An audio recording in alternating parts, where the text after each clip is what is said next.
Jaime Garcia has been very good in his career. This happens to not be one of them.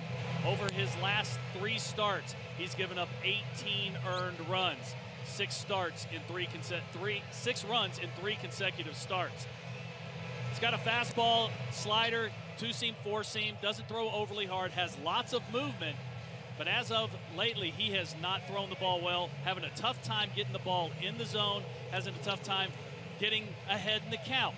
So we'll see after the Astros really swinging the bat well last night, what they can do against a struggling Jaime Garcia tonight. Jaime Garcia has received a lot of run support during that stretch, but you're right, he is in one of those 3-game rolls or stretches where he is just not his normal self. And George Springer, talk about a guy who is feeling pretty good about himself. 16 home runs, 29 RBIs in his last 34 games. And against left-hand pitching, an OPS of over 1,000, 1166, the best on the team. He had a big night last night with 4 hits, including a home run. He starts out with a swing and a miss, and we're underway with strike 1 to Springer.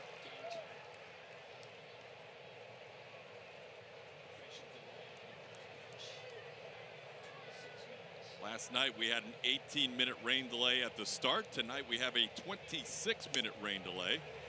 Getting underway just a minute after 8 o'clock locally, a minute after 7 o'clock, where many of you are watching us on Root Sports. Todd, as far as rain delays go, 18 and 26 minutes, that's actually not too bad. And the fortunate thing for both sides, the starting pitchers didn't start and have to stop. They actually were delayed before it ever happened. Springer down in the count 1-2. George hitting an opposite field home run in last night's game. Off the bat, he wasn't sure if that was going to go out. It just barely cleared the brick wall in right field.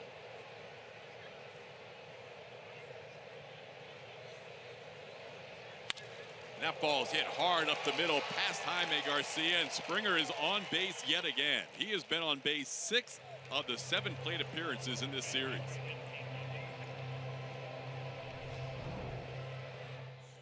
Taking a look at our strike zone presented by MD Anderson, and you see a fastball up and out over the plate. And this is one of the problems that Jaime Garcia has been having. He's a sinker ball pitcher, but when he gets the ball up, he gets hit hard. And this ball, Todd, was hit extremely hard. George Springer, still, the timing is right, the swing is right. He seems to be barreling the ball every time he lets go of the bat. He's having a good time, enjoying a conversation with Matt Adams over at first base. And here is Jose Altuve. Well, the new top 3 in the order looked pretty good last night, with Altuve picking up 3 hits, including a home run. Reddick hit a grand slam in his final at bat. He also had 3 hits. And George Springer, as we mentioned, had 4. So at the top of the lineup, they had 10 hits between them. And AJ said this is primarily a National League thing going against the left-hand pitcher. He said he has contemplated moving Altuve to 2 and keeping Reddick to 3, but he doesn't like to have all those righties jammed up from the bottom of the order all the way to the top. And that's not because of the starting pitcher, it's because of the reliever. Here last night, Jose put a nice swing on a hanging slider, hanging breaking ball, driving the ball out of the park. One thing we have noticed from this new park here in Atlanta, SunTrust Park, is that the ball tends to fly left and right field. Slice down the line, and that's going to be out of play. Altuve hit that ball a little bit off the end of the bat, as did Springer. Springer hit it to the opposite field. Altuve pulled the ball to left. When you said it is due to the reliever why AJ sets up his lineup that way, he said on nights when he has Gurriel, Bregman, Marisnick down at the bottom, if you then put Springer and Altuve at the top, that's 5 straight righties. And you have to remember, there's only a leadoff hitter 1 time a game, and that's to start the game. From there, that's what AJ is looking for. He sets the lineup, not necessarily for the starting pitcher, but there are times he sets the lineup. Base hit into right field. Springer is going to go first to third. Altuve will take a wide turn and hold up. And the Astros, after a 19-hit game last night, start out tonight with back-to-back base hits. Altuve with a nice piece of hitting. Another fastball up and out over the plate. Was a 4-seam fastball, was supposed to be buried inside. Jaime misses his spot, misses his elevation also. And you see Jose Altuve making him pay, and George Springer going first to third easily with that ball in the right center field gap. Mentioned Jaime missing his spot. He has got a 44% zone percentage this year. That's the lowest for him since his rookie season with the Cardinals in 08. He's just not pitching like the veteran pitcher the Atlanta Braves thought they were getting. You know, he was supposed to be one of their workhorses, and it just simply hasn't worked out. Just more than anything, lack of command. Early in his career, what Jaime's biggest problem was staying on the field. When he was healthy and on the field, dude was nasty. Now, not so much. The velocity's there, the stuff is there. He just doesn't know where it's going. Falling behind Josh Reddick, 1-0. Josh carries a .342 average against left-hand pitching into tonight's game. And he foul tips one into the glove of Tyler Flowers, 1-1. You can always tell how the Astros fans have traveled during Josh Reddick's first at bat, and there are plenty of Wooston fans in attendance tonight. Some might be from Georgia, as his family's in attendance. Yeah, his pass list is substantial over this two-game series. He might not even be, well, yeah, he probably is making money. Fouls one back, and how about last night to cap off the 16-run affair? What a nice swing. Gets a fastball from Jason Mott right down the middle. Jason Mott knew exactly where this ball was going as soon as Reddick hit it, and he drove the ball to right field, hit it in the second deck in the chop house down right field line. That was a no-doubter. One of those swings that you don't even know the ball comes off the bat. You hit it on the sweet spot so well. Reddick had 4 RBIs to go along with Jose Altuve's 4 RBI night, and Yuli Gurriel also drove in 4. Tonight, Reddick starts out with a strikeout as Garcia gets the lefty Reddick for the first out of the game. Jaime made a nice pitch right there on Reddick after missing his spots with a couple fastballs, and Reddick not being able to capitalize. Gets a breaking ball down in the zone, and you see Reddick committing to the fastball because he was behind in the count. Swings right over the top of the breaking ball in the dirt. Just like last night when Brian McCann strode to the plate for the first time. Evan Gattis on his way to the plate, serenaded by the Atlanta Braves organist with Welcome Back Cotter's theme song as Gattis makes his return to take on his former team, the Atlanta Braves. Not as many years here as Brian McCann. And Gattis sends one into shallow right center field. This could fall as Phillips reaches out and can't make the play. Altuve to second. A little flare base hit off the bat of Evan Gattis, and the Astros take a 1-0 lead. Well, Todd, sometimes it's not how you hit them, it's where you hit them. And the Astros right now, it seems like they can do no wrong offensively. Evan Gattis with a pitch, two-seam fastball from Jaime Garcia, elevated a little bit, breaks the bat of Evan Gattis. He's able to get it just over Brandon Phillips' head. See how far Brandon went out for that ball? He went way out into right center field. This is a big outfield. Well, the way the Astros have been hitting, you can understand why the Braves outfielders, their first instinct is go back on the ball. Because they've hit the ball over the last 2 nights. They've hit the ball hard against this Braves pitching staff. So Garcia has not allowed a lot of high exit velocity base hits, but hits nonetheless. The Astros have strung together 3 first-inning singles and have already taken a 1-0 lead, 4 batters in. And now Marwin Gonzalez at the plate.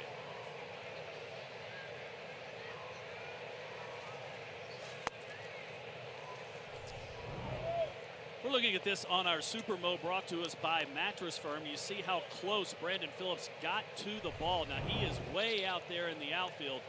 The outfielders are playing deep, but one of the things that Brandon Phillips defensively, he's very aggressive. He likes to go get the ball. He likes to have the ball hit to him, and he came awfully close to catching that one off of the bat of Evan Gattis. Marwin has 52 at-bats this year against left-hand pitching. Has just 6 RBIs on 3 home runs. Most of the damage he has done has come as a left-hand hitter. Pops one into the air. Center field. Enciarte is there. And he puts it away for out number 2.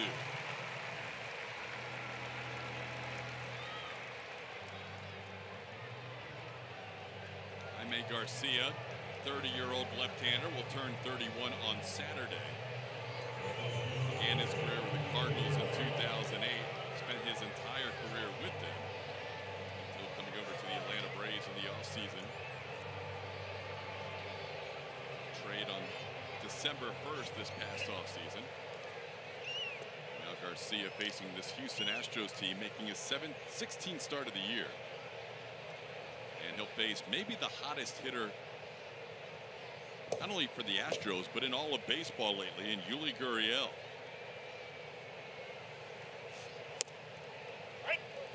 Gurriel's on a roll right now, 9 for his last 13 with 10 runs batted in. It seems like every time he comes to the plate with runners on base, he's putting a quality at bat together. He's hitting the ball hard and driving in runs. And we see Freddie Freeman right down the third base line because he's hit several balls right on the chalk for RBIs. You think back to the Aroldis Chapman base hit in the Yankees game on Saturday, which was such a big hit. Yankees playing off the line in that scenario, and Gurriel burned them. And that was a 99-mile-an-hour fastball on the inside part of the plate. There's not too many hitters that get to that. But I believe Yuli was actually, knowing a fastball was coming, he really wanted to get the head out and did a nice job of squaring up the pitch. And you know, as much attention as Chapman gets, and being a fellow Cuban.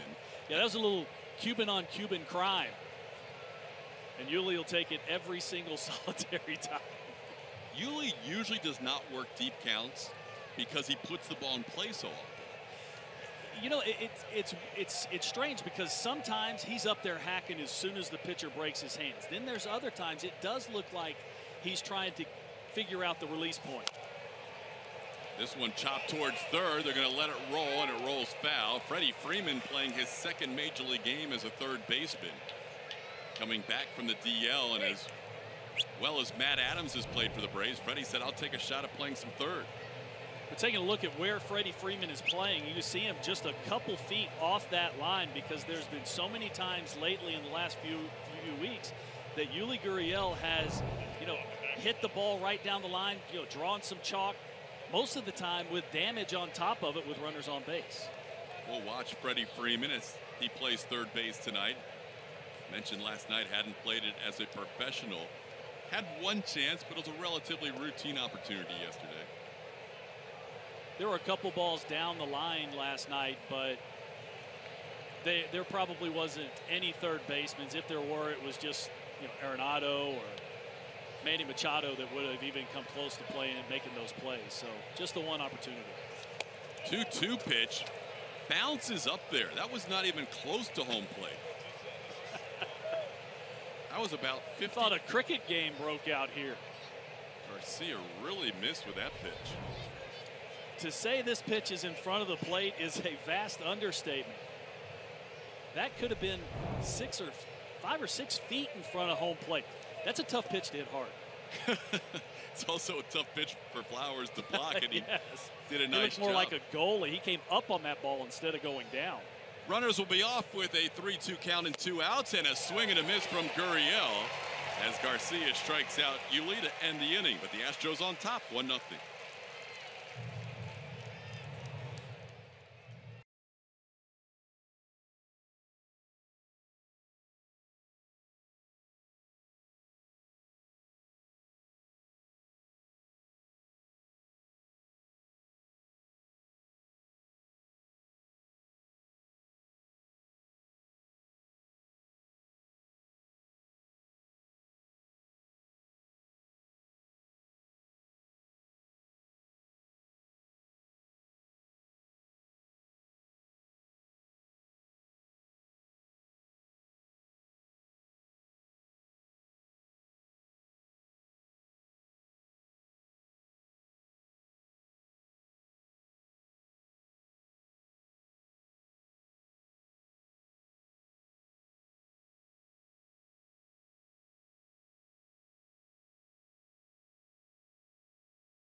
It's brought to you by Toyota. Let's go places. And by Southwest. Yes to low fares with nothing to hide. That's transparency. Back in Atlanta, SunTrust Park. Beautiful new stadium here in Cobb County. And Brian Snicker sends this lineup out tonight against the Astros. Ender Inciarte with 107 base hits leads things off. Brandon Phillips, Freddie Freeman, Matt Kemp 2 through 4. Nick Markakis in right field. The first baseman is Matt Adams. Tyler Flowers will be behind the plate. Johan Camargo is the shortstop. And Jaime Garcia on the mound. Joe Musgrove getting the start here for the Astros. He spent one start in the minor leagues, threw the ball exceptionally well. Joe throws a fastball in the low, sometimes mid-90s, has a nice slider and a change and a split. They're similar pitches. He throws one with 2 strikes. That would be the split. He's had a tough time finishing off hitters, finishing off innings, but after that confidence builder there in Fresno. First pitch, ground ball to short, and Ciarte retired. We'll see how Joe Musgrove can bounce back. His last few starts, he has not thrown the ball well. Last few starts for the Astros, he's not thrown the ball well. But that was a good start. He only threw 84 pitches and 7 shutout innings, gave up just the 1 hit, no runs. So it was an impressive start. Impressive enough that A.J. Hinch and the Astros felt like he didn't need another one. Go ahead and get him back up to the big leagues. Well, they felt like at some point he was going to come back, and certainly with the David Paulino suspension, that opened up an opportunity for Joe to get back a little quicker as he faces Brandon Phillips. But that last start he made was a couple of Fridays ago in Seattle, and things did not go well for him in that start. And they really wanted, if for nothing else, to have a little mental breather for him in addition to maybe working on some things mechanically. That last start against Seattle, the Astros lost 13-3, and he gave up 9 runs on 12 hits in just 3 2/3. They hit the ball very hard against him. And after that start, he did need a mental break. You know, he's a young guy. He's still trying to figure things out. You got to remember, this is not a veteran pitcher that's been through all this before. This is still all very new to him and trying to figure out how to get big league hitters out. He's ahead of Brandon Phillips 1-2. What will you watch for tonight that you're going to key in on early for Joe Musgrove? What I want to see from Joe is his ability to put the ball not just in the zone but out of the zone. And that was a good example right there, to be able to throw that slider down and away, start in the zone, and break it out. Slider hit right back to Musgrove. Underhand toss after it hit him around the midsection. I think he got his glove on it, though, to protect himself. And Musgrove makes the play to retire Brandon Phillips. This ball was hit pretty well. It wasn't crushed. You see it kind of rolling up Joe Musgrove's leg, keeping in front of him. Then instincts take over, goes over, and makes the play. Like it got him on the right thigh there. Joe, Todd bruises heel. Earned runs are forever. Joe, big tough kid. He'll stay in there. No visit from the training staff, and he misses to Freddie Freeman for a ball. So when you say work in the count, but also, or work in the zone, but also take them off the zone, what was he not doing in his last start or previously when he struggled? Todd, I feel like there are times that Joe Musgrove throws too many strikes. He doesn't really have a problem getting ahead of hitters as he goes 2-0 here against Freddie Freeman. What his biggest issue has been putting hitters away and finishing off innings. When he gets 2 outs, he's had a tough time when he gets ahead the count being able to expand the zone. Like I said, throwing too many strikes. In his last few starts here for the Astros, you know, the ball has been elevated, especially when it's later in the count. You can get away with it sometimes early in the count, but not late in the count. 2-1 pitch. Freeman swings on top of that. They pulled the string on him a little bit there. It's 2-2. I believe that was the split finger fastball, and you can see on the plate down below the zone, 5 or 6 miles an hour off of his fastball. That was a quality pitch. There's the fastball fouled back. Fastball he throws 70% for strikes, so he has really good fastball command. He does not have a problem putting either the fastball or even the breaking ball in the zone. It's how do you put hitters away, and that's a for some guys that comes rather easy. For other guys, it's a learning experience. As you said, he is still very young and learning at 24 years of age. Joe has always pitched better at home than he has on the road. Tonight getting an Atlanta Braves team that lost last night but had just come off a sweep of the Oakland A's out on the West Coast. 3-2 pitch, Freeman stays alive. Well, Freeman's bat looks like it didn't need much in terms of number of rehab games. Came right out last night with a base hit, and now an extended at bat in his first AB tonight. Yeah, it sure didn't look like he had 44 games off due to that wrist injury. The timing was there, the swing was there, got a hit, but had several quality at bats, as has he with this one here tonight. Joe Musgrove just activated tonight before the game by the Astros, and the corresponding roster move. The left-handed reliever Asher Tolliver was optioned back to AAA Fresno.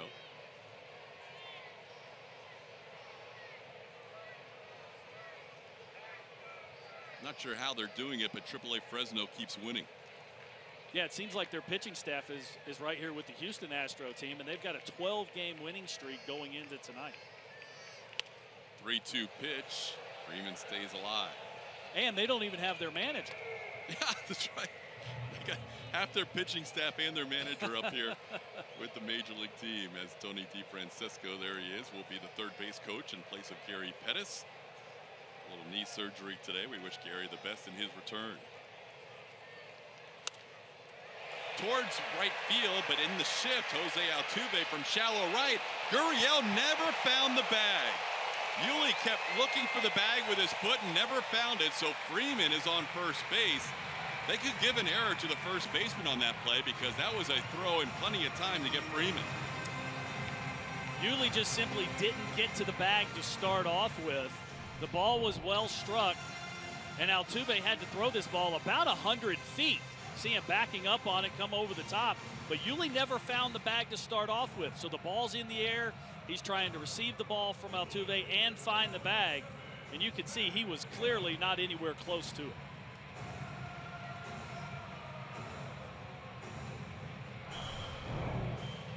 So now Matt Kemp, the batter, with a runner on first base. They're going to give Freeman a hit on that play. That is a generous hit because Gurriel simply couldn't find the bag.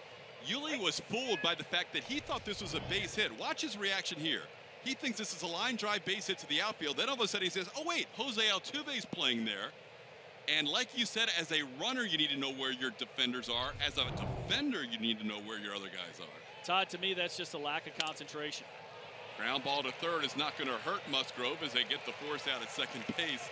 So it works out okay for Musgrove. The Astros lead 1-0.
again. That was so awesome. Thank you. You're welcome. Wow. Only 2 games here in Atlanta, or else Julia would have a new adventure every day for like. Well, yesterday she had the adventure of trying to eat that pizza hamburger. Burgerizza. And racing the freeze. That's right. Tonight the zip line. So yeah, unfortunately only 2 games, but Julia checking out all areas of SunTrust Park as Bregman down in the count 0-2. Well, and today was a little bit different because she actually said she wanted to do this again. Most of the things that we send Julie on, she doesn't want to do again. That did look fun. They have a little zip line here beyond the right field bleachers on the concourse level. Beautiful new stadium here in Cobb County, Georgia. Braves playing their first full season here, and so far it's been a better year than most expected for the Atlanta Braves. Just 2 games under 500, just past the halfway mark. We're about 20 minutes northwest of Atlanta, in one of the booming areas here in the greater Atlanta area. And actually, when I played here, I had a house that was just a couple miles from this very spot. And this area has changed a lot since then. When I was living here, this was nothing but woods. There wasn't, I mean, they didn't take over anything other than Mother Nature. 1-2 pitch, pulls the string on Bregman. A little change up there from Jaime Garcia, and picks up his 3rd strikeout of the night.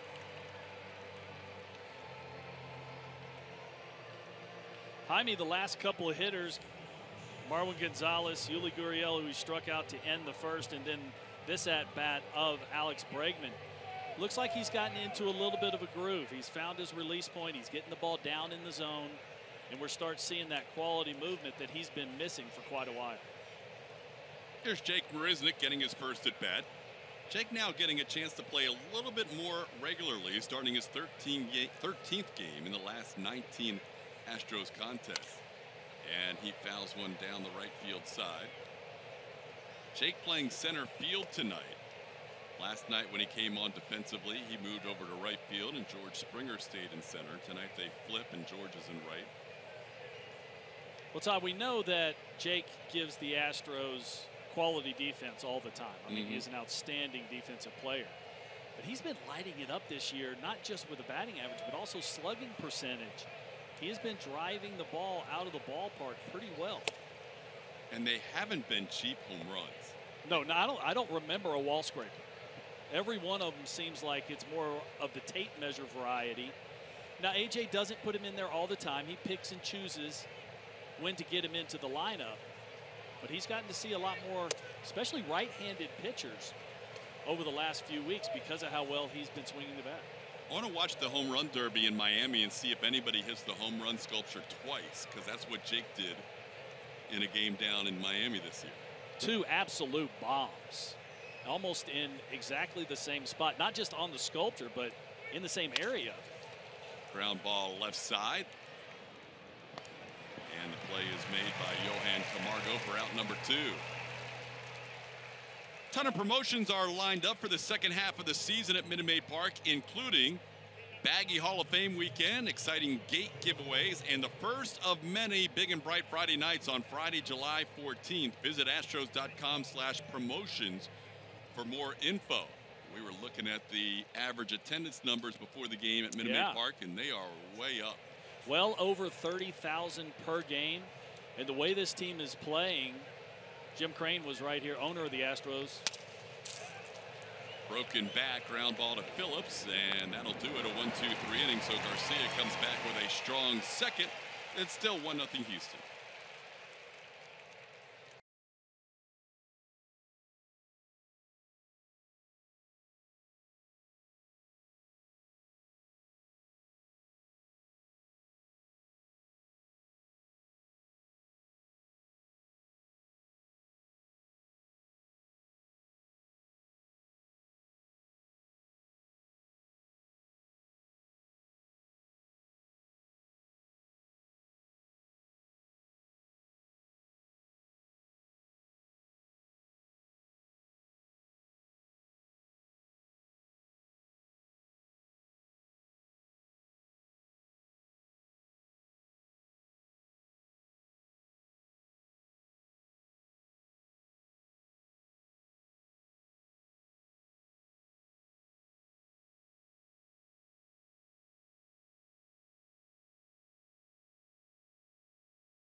Astro poll tonight. Remember, you can find this on Twitter at Root Sports SW is where you can follow us. And we asked you tonight, which race from last night was your favorite?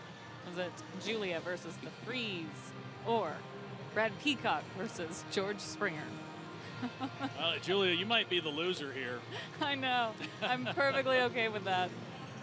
They were both great races. Oh, they were. It was really fun to get Brad Peacock's reaction to his base running after the game last night.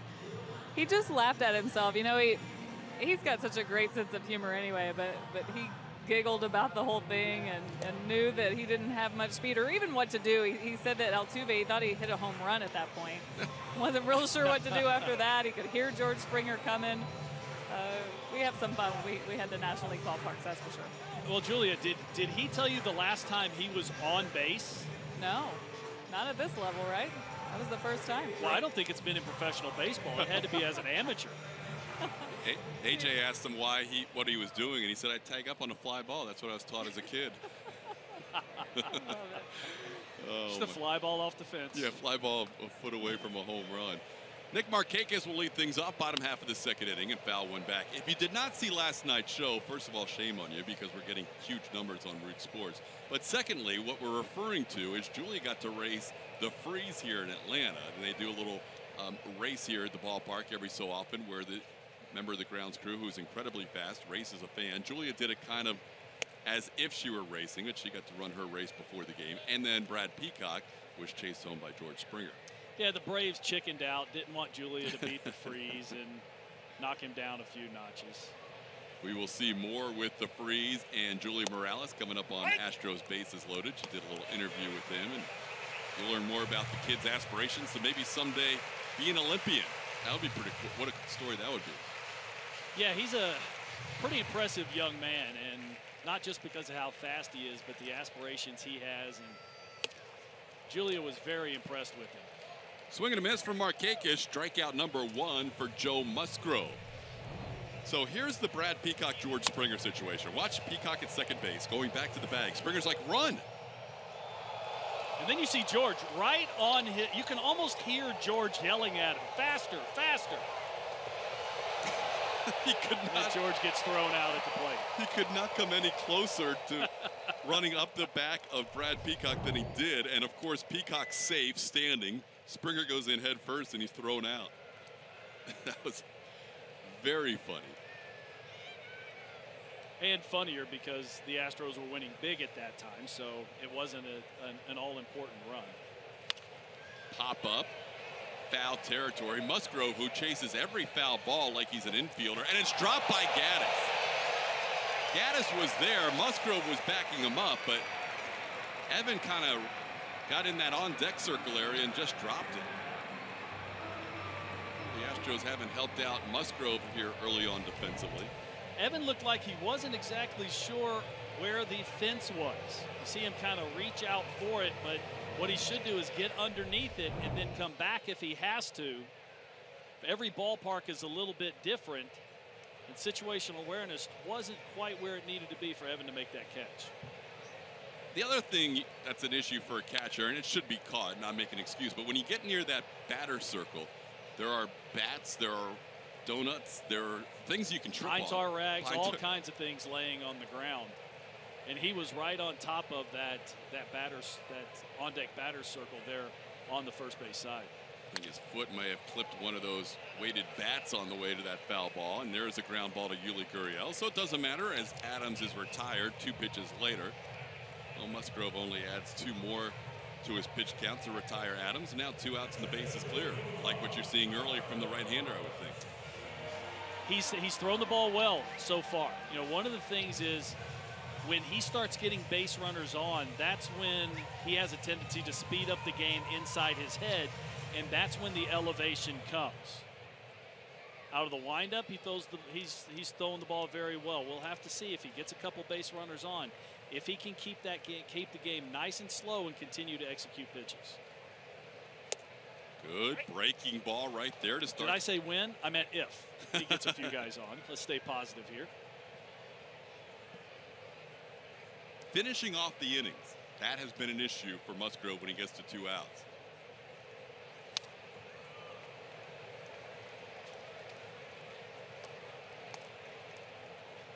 count 0-2.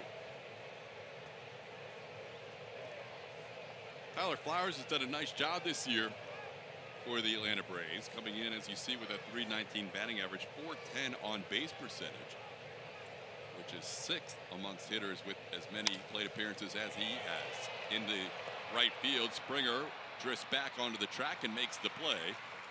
And a 1-2-3 inning for Joe Musgrove. Both pitchers with a strong second.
Astros Park here in Atlanta, Georgia, where the Astros are leading the Atlanta Braves 1-0 after 2 innings. Join the Astros on Friday, July 14th for Baseball on Tap. Enjoy beer tasting, music, games, and more before the Astros-Twins game. Visit astros.com/baseballontap for more information. George Springer will lead things off in the 3rd inning. Has that average up close to 300 with a base hit his first time up. He's at .297. And he has been on base 6 times already in this short mini 2-game series. 4 hits and a walk last night and a hit to start the game tonight. The game seems to be so slow for George right now. The ball has to look like a beach ball coming in.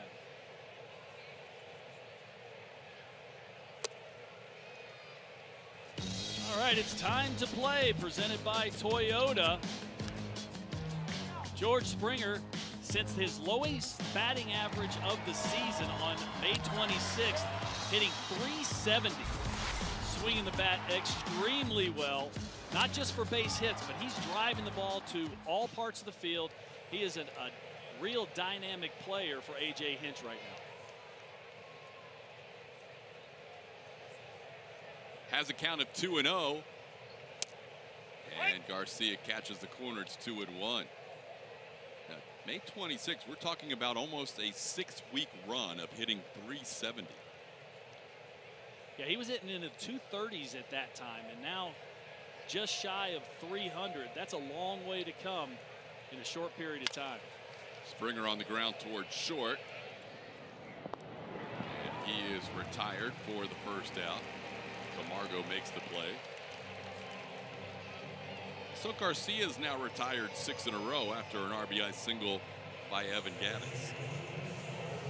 The Atlanta Braves right now kind of in the middle of the pack in attendance, despite their new stadium here at SunTrust Park. But you were starting to talk about the people that have showed up at Minute Maid Park this season. Yeah, averaging over 30,600 fans a game right now, and in my opinion, the way they've been playing, they're going to continue to come out, and that number should go up. Altuve on the ground. Camargo gets another chance. He looks like he has a really nice arm.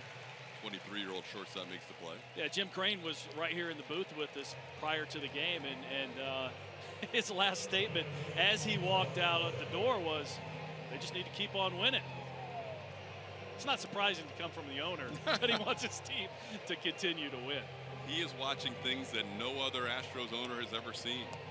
It has been truly impressive to see where this team has come.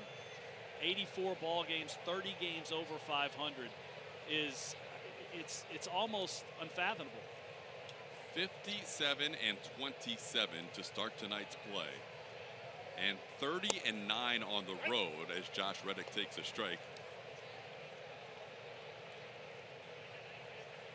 This team has such a big margin on the next best road team in the major leagues. It's not even close. Cleveland at 26 and 16. Garcia had 0 and 2, and all of a sudden the veteran lefty's starting to get in a rhythm. Yeah, he's got a much better pace on the mound. He's getting the ball, he's throwing it. The mechanics look like they're there, and he's getting the ball down in the zone. When you're a sinker ball pitcher and you throw the ball at the knees, that's where your success is. Minnesota also a good road record of 25 and 15, but no one coming close to the 30 and 9 mark set so far by the Houston Astros. Todd, I have been blessed to play on some very good teams. Probably the best was the '98 Yankees. Won 114 games that year, but I don't think the dominance, at least not to this part of the season, I don't think the dominance was there for even that team. Reddick in the air to left field. Long run for Kemp towards the line. He slides, and it's going to be a foul ball. The thing when you consider where the Astros are now is they have done it without big parts of their rotation being healthy, and we're slowly seeing the rotation getting healthier day by day. Charlie Morton will pitch in Toronto. You know, Todd, I think that's what the scary thing about this is when you watch this team on a daily basis, you look at their transactions, the players that they've had to put on the DL, the issues that they've had. You can actually say that this team really hasn't clicked on all cylinders, and they're 30 games over 500. What that really means is that's kind of scary to the rest of the American League. Should be. Garcia loves that slider ahead 0-2, and there it is. He gets Reddick for the second straight time on that pitch, and Josh is frustrated early, striking out to end the third.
Astros celebrating Jeff Bagwell's election into the Hall of Fame all season long. A special 5-game ticket package includes tickets to the Hall of Fame weekend in August and access to exclusive Baggy-themed giveaways.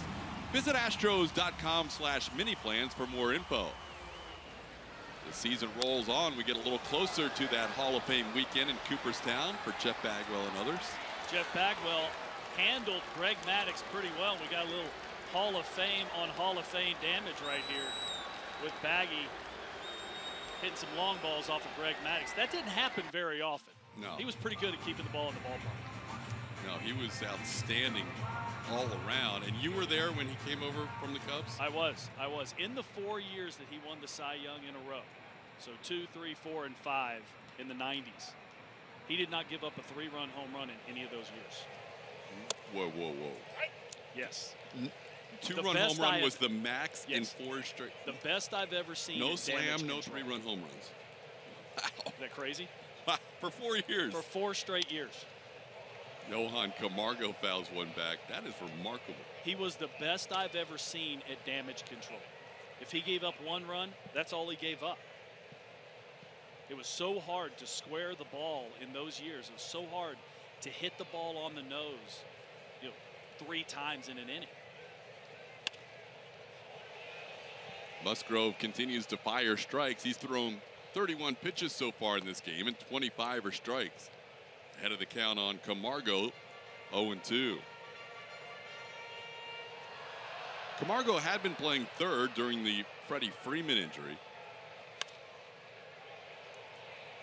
Now getting a chance to play short, giving Dansby Swanson a night off.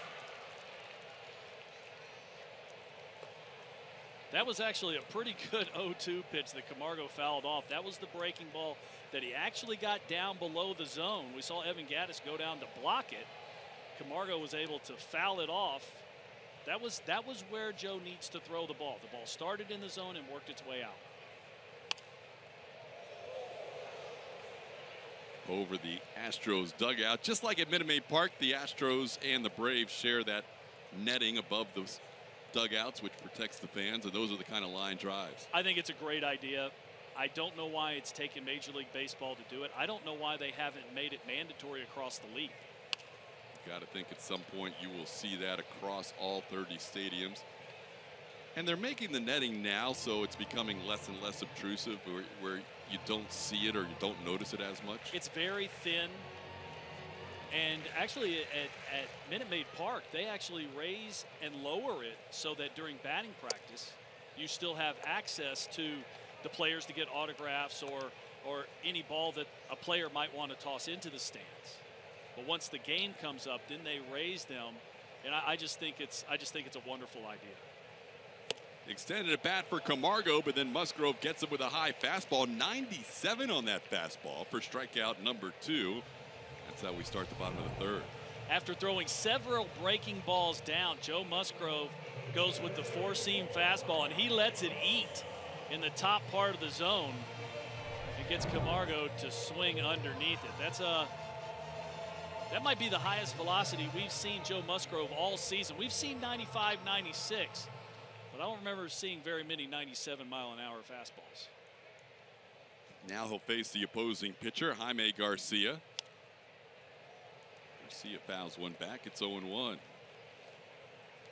I think Joe's thrilled to be back here at the big league level, and sometimes you just need that to get out of your routine. If things aren't going well, you're looking for some sort of change in the routine, and that happened to be, nobody wants to go down to the minor leagues, but that's what the Astros felt was best at that point. Todd, especially for a young player that is really trying to get his feet grounded in Major League Baseball, there's so much pressure.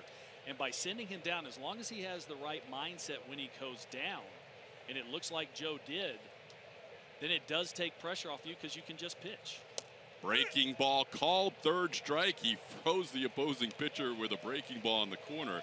Garcia goes down looking. 3 strikeouts in the game for Musgrove. Jaime will remember this next at bat, but I have no problem whatsoever. Why give him a pitch that he can hit? Why give him a chance? Go ahead, throw the breaking ball, get the pitcher out of there, and take the out and move on. Musgrove had his bat shattered by Garcia in his first at bat as he grounded out to second. Now he's dealing with the top of the order, Ender Inciarte. We mentioned during the Oakland A's series recently that not a lot of people would know that Chris Davis has the most home runs in baseball since the start of the 2016 season. Many people may not know that this guy has the most hits in baseball since the All-Star break last year. Ender has been a tremendous player for this Braves club, and they liked him so much that they gave him, even though they're rebuilding, they gave him a big extension this offseason. He's one of the players they're building around, so he's going to be in center field for a long time for the Atlanta Braves. Started his career with the Arizona Diamondbacks. He was part of that big deal where Dansby Swanson came over. Shelby Miller and Gabe Spire going to Arizona. Actually, in a little ceremony right before the game, Ender Inciarte actually got his National League All-Star uniform. The Braves only home for 2 games. They were just on the road, played San Diego and Oakland on the road, and then came home, and just 2 games at home before going right back out. They'll play the Nationals in Washington for the next 4 before the break. Sometimes these schedules really don't make a whole lot of sense. But it was really their only chance to get Inciarte his jersey in front of the crowd. Even these kind of series that the Astros and the Braves are playing right now, they call them home and road series. Play 2 in one park and then play 2 in another. And with the imbalanced schedule and with 15 teams in both leagues, this is the kind of thing that happens on occasion that doesn't make a whole lot of sense, but you got a bunch of teams that have to play a bunch of games against each other. 2-2 the count. Braves are doing a good job staying alive against Musgrove in this inning. Joe continues to throw a lot of strikes, but the Braves have been spoiling some of those. See, a lot of these pitches are elevated in the zone just a little bit. They're about belt high. And that's where hitters can really kind of play with the ball, whether stay inside it or try and pull it. Joe needs to get the ball down in the dirt. That was a much more quality pitch. That looked like a 4-seam fastball, had a little bit of cut on it, but it was down, and you saw Inciarte actually have to reach for it, even though it was still 92 miles an hour. That's the benefit of being in the bottom part of the zone.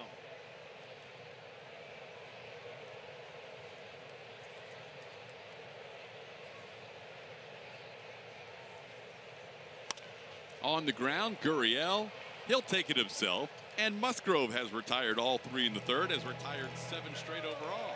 Astros lead 1-0.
This pitching performance is powered by Kubota. There he is. Broadcast partner in the booth for this series and this road trip, Mike Stanton, 1991 with the Atlanta Wow, look at Braves. that leg kick. Woo! I think I could do that again once. After that, you might have me in traction. 2.88 ERA, a whip just barely above 1 in 78 innings. You ended up with 55 saves. Had a nice mullet, too. You had a nice lettuce going there. Did that leg kick stay consistent throughout your career? No, I changed it in 1994. Going into spring training, there was just too many moving parts. Gaddis sends one to left field, but back there is Kemp on the warning track and makes the play to retire Evan Gaddis for the first out of the inning. So 94, you go with the big leg kick that we saw. 94 starts to change a little bit. Yeah, I just calmed it down a little bit. Tried to minimize how many moving parts. You know, that actually leg kick came out of nowhere. I had missed all of 1990 with a shoulder problem, and the next spring training, it just kind of showed up. Me trying to generate a little bit more power. Stuck around for a couple years, was kind of my calling card, but just way too many moving parts to repeat for a long period of time. You were here 89 to 95. Leo Mazzoni, the longtime pitching coach for the Atlanta Braves. A lot of great teams over those years. Yeah, we started off not very good in 89 and 90, but come 91, go to the World Series in 91, worst to first against the Minnesota Twins. And then win again in 92. Both of them lost to Minnesota. Then we lost to Toronto. Right. But yeah, that was the start of the run in 1991. 14 straight divisional championships for the Atlanta Braves. An incredible run that we may never see anything like that again. It's 1-1 to count to Marwin Gonzalez. 14 straight. And that was when the divisions were bigger than 5 teams. It started off, we were in the National League West. The Atlanta Braves on the East Coast were in the National League West. And that was just a different era in baseball. I don't think that that's going to even come. There's not going to anybody come anywhere close to that again. There's too many good teams. There's too much moving around. And it was just one of those incredible streaks we get in this wonderful sport we have called baseball. There you see it, 96, 97, 98, 99. Only thing missing was 94, and there wasn't a postseason. No postseason then. It started in 91, 91, 92, 93. No postseason for anybody in 94, and then 95 all the way through. There wouldn't have been 14 straight divisional championships if 94 would have continued, because the Montreal Expos were awesome that year. And I think they had about an 8-game lead when we went on strike. What was it? Second week of August, somewhere in there. Gonzalez goes down swinging. Jaime Garcia on a nice little run right now. Yeah, and the Montreal Expos, they were stacked. They were good. They could pitch. They could hit. And we had no chance of catching them that year. Worst thing that ever happened to Expos baseball was that strike in 94. 2 outs and nobody on. Garcia's retired 10 in a row since an Evan Gattis RBI bloop single to right center field. Yeah, he's moving the ball around nicely. He's changing speeds extremely well. Now, this is the Jaime Garcia that the St. Louis Cardinals had for years. Gurriel keeps the inning alive with a 2-out base hit on the first pitch he sees from Garcia. Yuli now 1 for 2. 4th hit of the game for the Astros. They are all singles. Last night on our Twitter Tuesday, we asked you to tell us about your favorite first half moment. Alex Bregman provided a pretty big moment. Didn't have a home run before this swing on the season. On his Idols Day there in New York, Derek Jeter Day, one of the reasons why he wears number 2. First home run of the season and a grand slam. That was a big swing against the New York Yankees. Astros winning 3 out of 4 in that series against New York. That was when they took over the best record in baseball, and they have not trailed anybody since, as Bregman takes a pitch up high. All of Bregman's 8 home runs coming since that game. Yeah, just to put something else on top of it, if you notice they were in pink, that was Mother's Day. Yep. So had all kinds of good things going on right there, and I think his mother might have been in the stands that day also. She was. She got to enjoy the game from Alex and watched his first career grand slam and his first home run of this season. Gurriel on the move, and Yuli head first, but he's out. Tyler Flowers guns him down. Gurriel, the final out of the inning, trying to steal second base. A.J. Hinch wants to make sure that they did get the call right.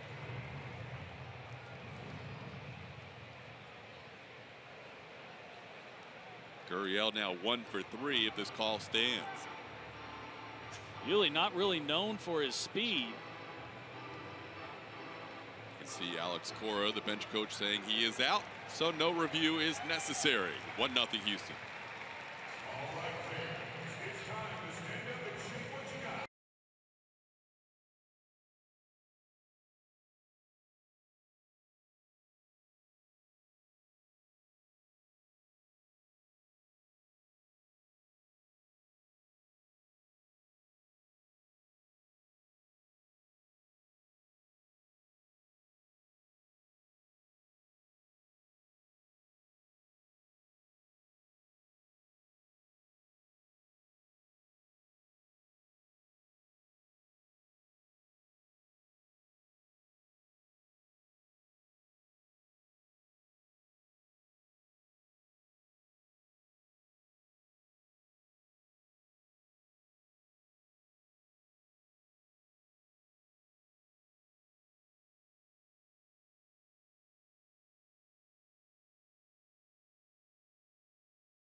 1-0 here in the bottom of the fourth. Connect to Astros baseball all season with MLB.com @Bat mobile app. Customize the app for the Astros and get awesome stuff all season long by subscribing to Bat Premium, @Bat Premium. Blackout and other restrictions apply. Download MLB.com @Bat today, the #1 app for live Astros baseball. Joe Musgrove on for his 4th inning of work with a 1-0 lead. Brandon Phillips will lead things off. Musgrove will face the 2, 3, and 4 hitters and a breaking ball for what else a called strike. Only 9 pitches out of the zone so far for Musgrove through 3 innings. 39 strikes, 9 balls in his 48 pitches. 1 pitch into the 4th. Back to the pitcher Musgrove. On 1 bounce, the big righty makes the play for out number 1. Joe has retired 8 in a row. Time now for the Ford spray chart. This is Freddie Freeman. Now, he had 44 games off, but since then, no ill effects whatsoever. He swung the bat well in the last 2 games, and you can see he likes the ball, not the prototypical left-hander where he likes the ball down and in. He can get the ball elevated, the ball out over the plate. This is a big dude. He's got long arms. He likes to get that ball out away from him where he can get extended. He has the lone hit of the game, but it really could have easily been scored an error as Gurriel spears the line drive. Yuli was the guy who wasn't on the bag for a ground ball to Jose Altuve. They ruled it a hit. Freddie is much beloved here, but that easily could have been an error for not covering the bag. Yeah, it was at least a mental error, if not also a physical error. They didn't give it to him, but Yuli, not really knowing where Altuve was, playing short right field, didn't get to the bag quick enough. Altuve got him the ball plenty of time, but Altuve Gurriel searching for the bag, and Freddie Freeman was able to leg it out for a single. We'll see if this continues. If that is the only hit Joe allows, they may revisit that. But still a long way to go. We're only in the 4th inning, 2 outs, and here's Matt Kemp. I didn't know if you were making a call here in the bottom of the 4th. Just the fact that he's rolling along. I mean, he's throwing pitches You watch where Gaddis is setting up, and he is a strike thrower, but sometimes he can be wild within the strike zone. Tonight, he is hitting that glove consistently. First pitch strikes are very good. Already has 10 out of 13 batters he's faced. And this hasn't been a problem for Joe. Joe can throw strikes, and there's just times that it costs him because he throws too many strikes when he gets ahead in the count. But he's done a nice job, has several strikeouts today by expanding the zone. Here, fastball up, out over the plate. How about that inning? He didn't throw any balls in that inning. He still has 9 pitches out of the zone through 4 innings.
Sports is presented by Southwest. Yes to low fares with nothing to hide.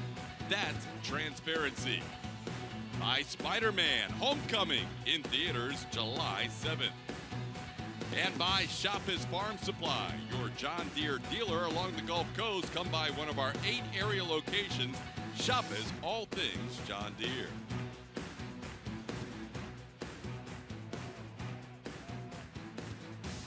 pimento cheese There patty it is. melts.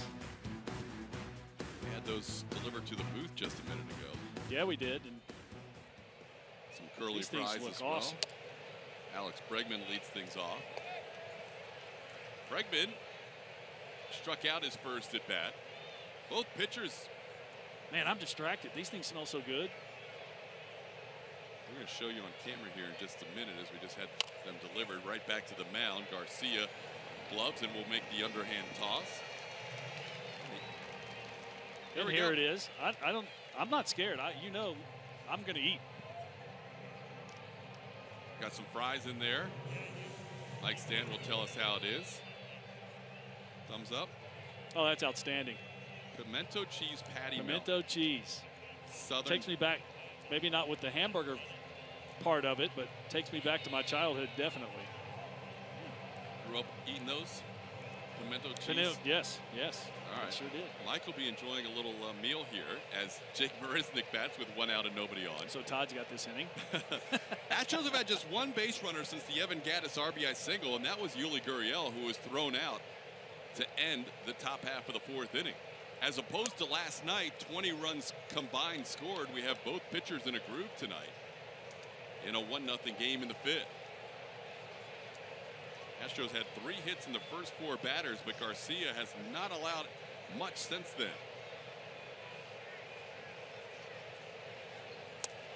Hey. 1-0 pitch is a called strike. It's 1-1. You know, Todd, we talked about Jaime Garcia early, how he's not really a power pitcher. He's also not a control and command guy. He's a stuff guy. And he's got, you notice the Astros just simply aren't hitting very many balls hard at all now that he's gotten on top of that sinker. He's gotten a lot of grounders. Marisnick down the line in left field, and Kemp will not get there. This ball falls in for a hit. Kemp will play it on one big hop, and Jake into second base with a 1-out double. Maybe that's all I needed to do was say something good about Jaime, and the Astros will start hitting. First extra base hit of this game. The previous 4 hits from the Astros were all singles. Looks like Jake gets a hanging breaking ball. He hasn't thrown very many of these, but Jake made him pay. Ball was middle in. Didn't hit it all that well. Still got it in on the label a little bit. Was able to dump it into left field for a stand-up double. Musgrove hasn't had many at-bats since becoming an Astro last year. Just 0 for 3 in his career. He did bat a couple of times in the game against the Miami Marlins earlier this season. Put the bat on the ball his first time up and grounded out to second base. Joe takes a strike. A lot like Brad Peacock last night, what we're looking for right here from Joe is a productive out if he makes an out, which is hit the ball to the right side of the field. If you get a hit, great. If not, get Jake Marisnick to third base.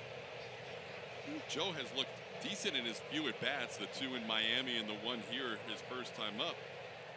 He did have 9 home runs as a senior at Grossmont High School in El Cajon, California. Joe's a pretty good athlete. He's a big guy, 6'5", 240. I mean, this is a big dude. But he's got pretty good athleticism, nice eye-hand coordination.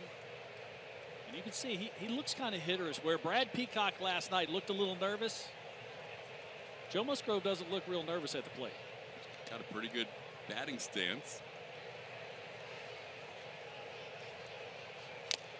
That was a huge cut. Foul tip 1-2. Yeah, he wasn't trying to get Marisnick over with that swing. That was a Springer-like cut. That's a pretty good pass. He was on the ball, just got underneath it just a little bit. You know, all pitchers think you can hit. I mean, it goes along with the territory. After that swing, though, you've got to think Garcia goes slider here. Slider changeup, going soft. He misses with that. It's 2-2. Missed with the breaking ball. I told you that Jaime was going to remember the breaking ball that Joe threw Garcia his last at bat, but Garcia missed with his. Astros lead 1-0. 3 hits in the first 4 batters scored a run, but then it's been a nice pitcher's duel between these two guys ever since. Musgrove stays alive.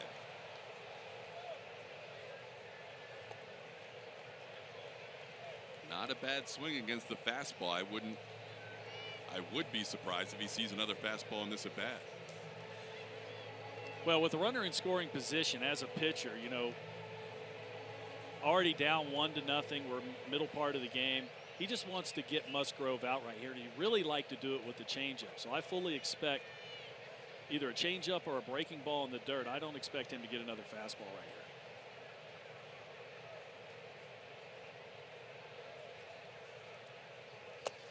And a good take by Musgrove. It's 3-2. Big Joe putting together quite a plate appearance here.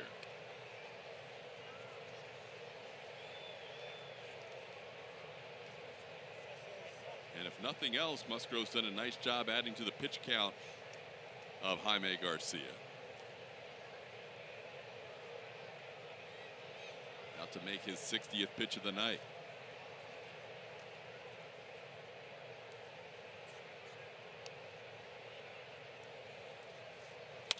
Ball into right center field.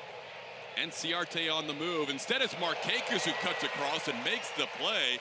A near collision between the two Gold Glove outfielders, and Markakis just cut in front of Enciarte as Musgrove hits it into right center field for an out and moves the runner to third. That's one of those plays that it looks like there's no communication. Joe hits this ball pretty well. It's off the end of the bat just a touch, so it dies. But you're not exactly sure who's going to get there. So you just go for the ball, and hopefully there's not any contact. And you see Nick Markakis call for it right at the last second, and Enciarte cut in front of him to get out of the way. But sometimes there are plays in the outfield, Todd, that you can't really call the ball because you're not sure if you're going to get to it. Good heads-up base running by Jake Marisnick to tag up and get to third as those outfielders converge. And here's George Springer. Springer takes a pitch up and in for a ball. It's 1-0. Good at bat by Joe Musgrove. He looks like a hitter up there. Yeah, worked the 3-2 count, then got a pitch out over the plate. Hit the ball pretty well to right field, but it was a productive out to get Jake Marisnick to third base. Springer holds up. It's 2-0. George singled and scored the first run of the game. His first time up. Run number 65 on the season. Second only to Aaron Judge in the American League.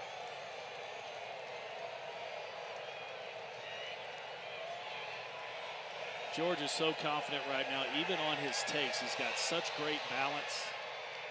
You see Jake Marisnick kind of messing with Jaime Garcia. You got Freddie Freeman playing way back, almost in the outfield grass, so Jake can get a huge lead off third base. Garcia electing to work out of the windup with a runner on third. And that's fouled. It's 2-1. And Todd, that's actually a good point, because if he goes out of the stretch, Jake just simply can't take as big of a lead. But what this tells me is Jaime is just much more comfortable throwing out of the windup position.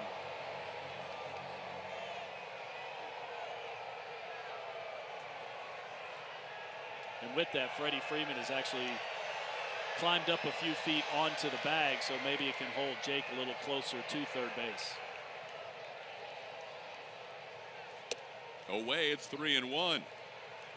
Mentioned Springer trailing Judge in runs scored, also trailing Aaron Judge in home runs. Those will be two of the three outfield starters for the American League next Tuesday. The other will be Mookie Betts. Betts and Judge have played only right field this year. Springer has played mostly center, but also a decent amount of right field like he is tonight. None of those three has played left. Springer fouls one back to the screen. It's 3-2. What a swing by George. He was looking for a pitch out over the plate, and he got it. But he didn't put one of those big off-balance swings on it. He actually puts a nice, compact, hard swing, gets underneath it just a touch. He watched Musgrove and said, I can't let a pitcher swing harder than me. That was a nice swing by Joe Musgrove, no doubt. So now the count's full. And Springer chops one foul. Tony DeFrancisco makes the play. See, Todd, with the balance that George has in his swing right now, that was a changeup, a 3-2 changeup, and George was able to still get the bat on the ball and foul it off, whereas if that was one of those big swings, those off-balance overswings that George does on occasion, he swings at missing that pitch all day long.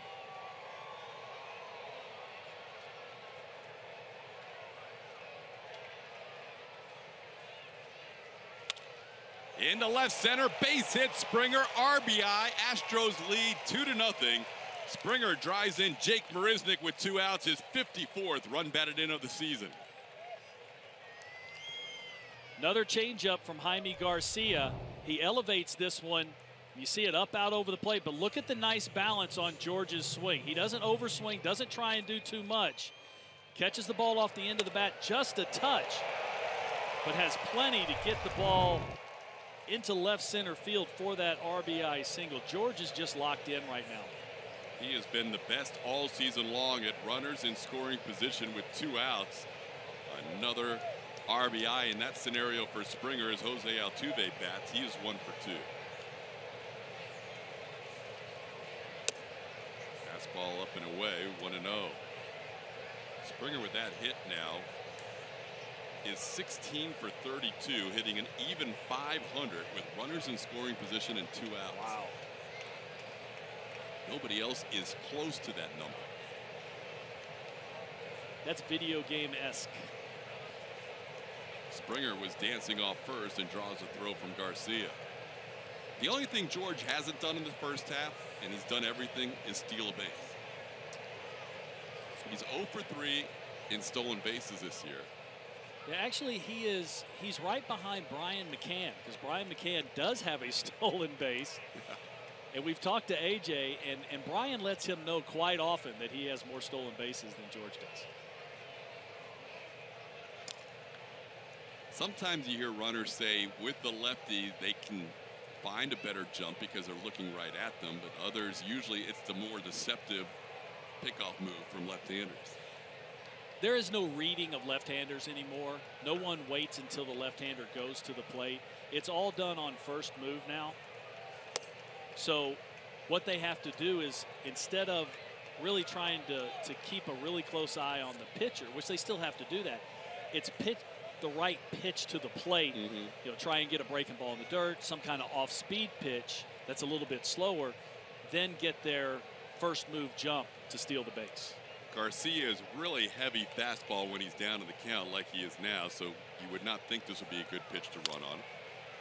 And the pitch is grounded foul, 2-1 to Altuve. Jose with a single his first time up, 1 for 2 on the night, coming in batting .385 on the road. That's the best in baseball. Last year he was the best in baseball on the road at .372. To touch on Jaime Garcia and his move to first base, just in the last 2 pitches, I've noticed that he's got a different leg kick. So he's not very deceptive going to first base. He's not overly slow to the plate, but you got to pick the right pitch. There's a line drive past the diving effort of the shortstop Camargo, and Springer over to second. Altuve and Springer back-to-back hits with 2 outs. Astros continue the rally in the 5th. Now the question, Todd, is how much did Springer being on first base have to do with Jaime Garcia kind of losing his concentration on Altuve at the plate? And I think it's a valid question, and I think that it had a little something to do. It's very hard for a pitcher to split his concentration between the base runner and the hitter. And what does he end up doing? He ends up hanging a curveball to Jose Altuve and giving up a single to left. 7 hits for the Astros. 6 have been singles. The double by Jake Marisnick, he came in to score earlier in this inning.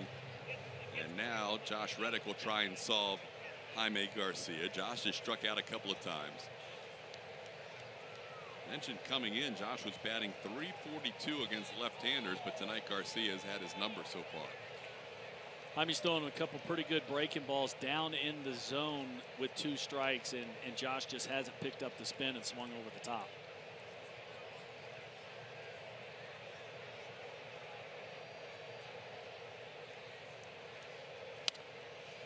In on the hands of Reddick, 0-1. Josh with career grand slam number 5 in last night's game, hitting one in the 9th inning to give the Astros a 16-4 lead. That would be the final score.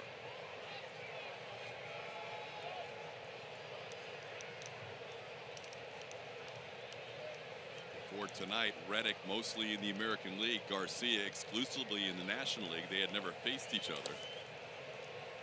Reddick doesn't chase that in the dirt. It's 1-1.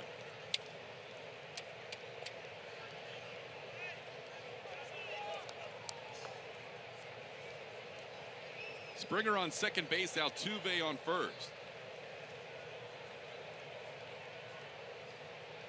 Altuve 11 for 24 now in his career against Jaime Garcia. 1-2. Reddick swings over that one. It's Garcia ahead of the count once again to Reddick, and he is getting a little frustrated. Not very many left-handers will throw changeups left on left, and he's actually just thrown back-to-back changeups to Reddick, and you could see the frustration on Josh's face because that was a pitch he felt like he could have done something with, and it just dipped underneath his back. There go the runners. The pitch is in the dirt, and we have a double steal. Springer to third, Altuve to second, and George Springer with his first steal of the season ties Brian McCann in that category. McCann can no longer hold that over George's head. And the reason that was so easy was because Jaime Garcia had gotten into a sequence of just taking one look and throwing to the plate. At the same time, pitch after pitch, they caught up on it, and Springer and Altuve steal bases very easily. Ball hit to right field, hit well. This will score 2 off the wall. Altuve in. It's now a 4-0 game on the 2 RBI double by Josh Reddick. Josh, he swung over this pitch a couple times tonight for strikeouts, breaking balls down. Jaime Garcia, after going a couple changeups earlier in the count, gets a breaking ball and elevates it just a little bit. Watch the location of this pitch. That's where Josh can get to it. Puts a nice pass on the ball, drives it off the wall in right center field for a 2 RBI double. Astros scoring 3, going up 4-0 in this game. Springer scoring his 66th run of the season. Altuve also crosses the plate, and Garcia, frustrated he has not been able to get out of this inning after there were 2 outs and a runner on third. 3 runs have scored. Now here's Evan Gattis. Who's happier right now in the dugout than George Springer after stealing a base finally off the Schneid and then scoring another run? He went hopping through that dugout with the high fives. Just seconds later gets to go over and tell Brian McCann, who's on the bench tonight because Gattis is catching.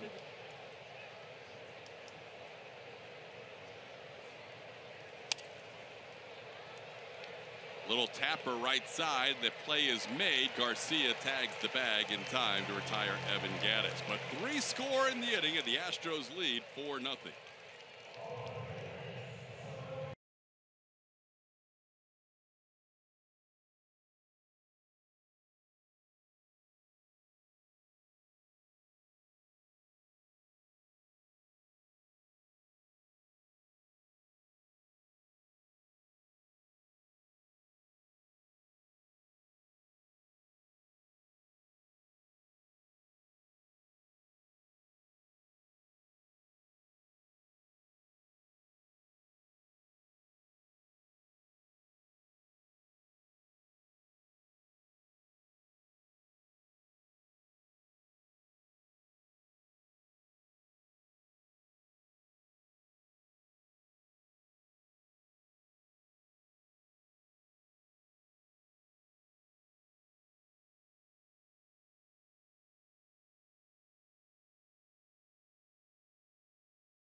Park, brand new home of the Atlanta Braves, and one of the really cool features in this ballpark is just behind home plate on the main concourse. It's Monument Garden, and the focal point is right behind me, the statue of Hank Aaron, capturing the moment back in 1974 when he broke Babe Ruth's long-time home run record. And the sculpture behind him is made up of 755 baseball bats that honors his career home run total. Pretty cool stuff. The video, you might be able to hear it or see it behind me as well, continuously playing for fans, where you can hear Milo Hamilton calling some of his biggest homers, guys.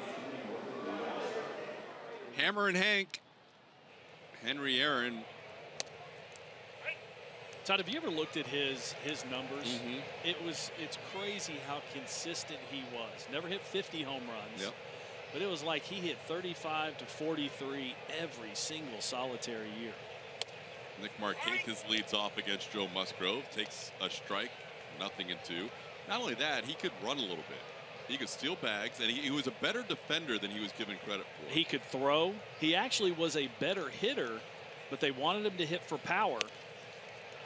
So he went ahead and let the bat head fly in some situations instead of hitting for average to drive the ball out of the ballpark. But still, 305 for a career, that's something that people just simply don't realize. You think about the home runs, but the batting average, look at 3,700 hits. Goodness gracious. 305 career hitter. No batting gloves in that picture there. He actually started his career as a cross-handed hitter. And then eventually went back to the normal style, but didn't really know growing up that wasn't how he was supposed to hit. Matt Adams takes a called strike. Just an amazing athlete. And rightly so, he is still, his name is still all over this organization. Should be. And they do a great job here keeping it in the family. If you played here, and you did, and they're very strong in their alumni association. Swing and a miss on 3 straight pitches. Musgrove has struck out 2 in the inning on 6 pitches. He's at 59 pitches tonight. He has thrown 50 strikes.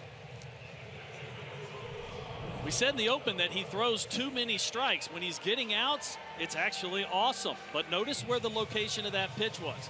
He had gotten ahead of Adams with fastballs, and he goes breaking ball down and in below the zone. But because of the fastballs early in the at-bat, he had to commit to the fastball early, and just great location on that breaking ball down and into Matt Adams. Rarely do you see a pitcher get 4 2/3 innings into a game and still have single digits in the pitches outside the zone column. He has thrown 9 balls in this contest, and he's ahead 0-2 on Tyler Flowers. He's got a chance at the immaculate inning right here. 9 pitches and 3 strikeouts. He does. 52 strikes total, 61 pitches overall. So the pitch count is just fine. There's been a lot of foul balls, as you can tell, with 52 strikes. And we're here 2 outs in the top of the 5th. Excuse me, bottom of the 5th. Does not get the immaculate inning. That is a 9-pitch, 3-strikeout inning. It does not happen very often in baseball. But he came oh so close to having that occur here tonight. He's ahead 0-2 on Tyler Flowers.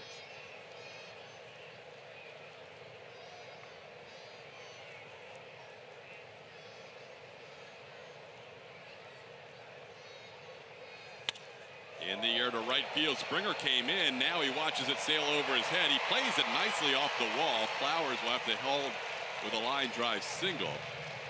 So an 0-2 base hit off the right field wall for Tyler Flowers. Joe and Evan Gaddis decided to go fastball up. You see the glove at the top of the zone. What allowed Tyler Flowers to get to this ball, if you notice, that ball was away from him. If it's middle of the plate up, he probably fouls it off, maybe swing and miss. But since it was away from him, he was able to get that bat head out a little bit better and hit that ball extremely well off the bottom of the wall in right field over George Springer's head.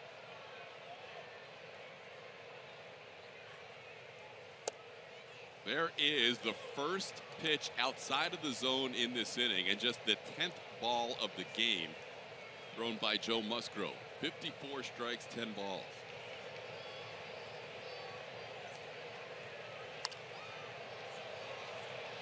Out of play, it's 1-1.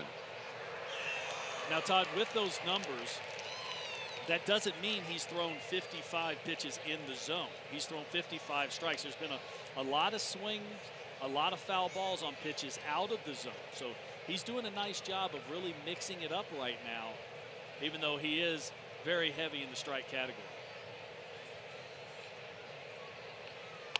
Line drive off the glove of Gurriel. Springer's going to have a long run for this ball. Camargo's going to head to second, and now second and third with 2 outs. That was a bullet off the glove of the Astros first baseman.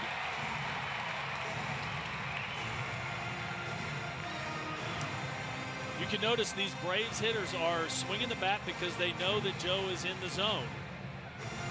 And this looked like a cut fastball on the inside part of the plate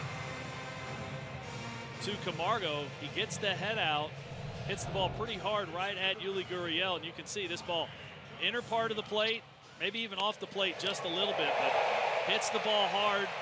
Yuli's not able to corral it. Now he's got a little bit of trouble, second and third, 2 outs.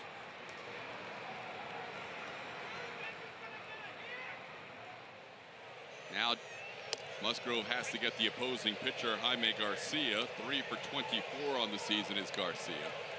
Down in the count 0-1.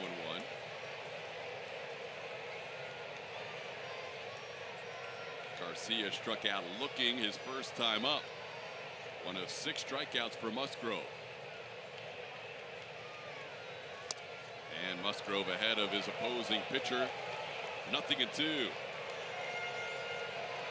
2-out single by Tyler Flowers on an 0-2 pitch. And then a double by Johan Camargo. And now Musgrove trying to work through the 5th.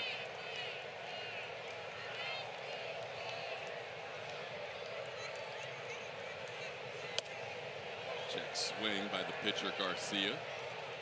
Like Estabrook confirms that. It's 1-2. Jerry Lane is the home plate umpire tonight and also the crew chief. All right, after the elevated fastball on the 0-2 pitch, this very well could be a breaking ball down below the zone. And Garcia stays alive. He was trying to get it there, actually threw it for a strike. And there lies the problem with Joe in the past. When he's ahead in the count like this, 1-2, he's got to be able to get the ball to appear to be a strike and then break it out of the zone. Right there, Jaime Garcia was able to foul that pitch off, but that was a strike for that breaking ball was a strike. Garcia coming into this year, career 147 hitter with the Cardinals. Broken bat, and it's fouled out of play. So both pitchers have broken the other pitcher's bats at one point tonight. Musgrove was in the first inning. Garcia loses his here in the 5th.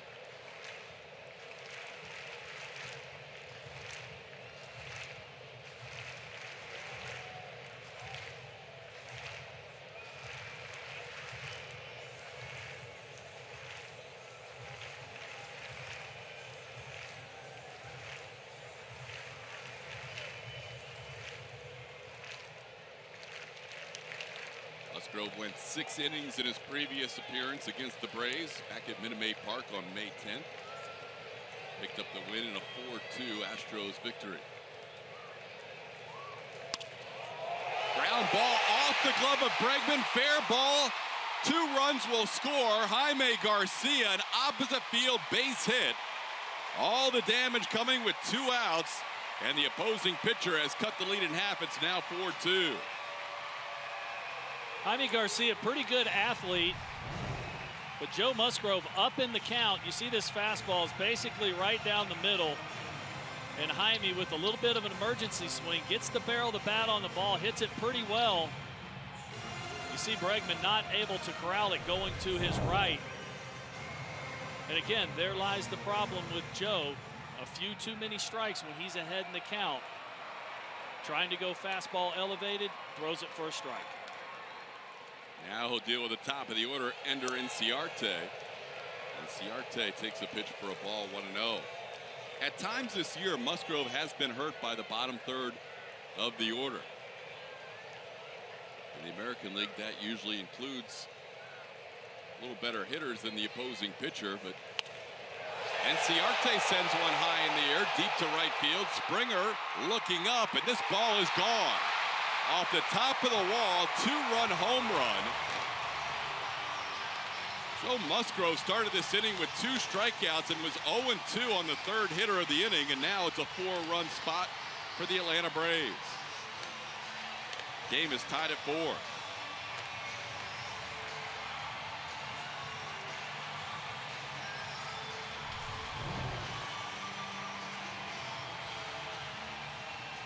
That was a changeup by Joe Musgrove. Hasn't thrown very many of those.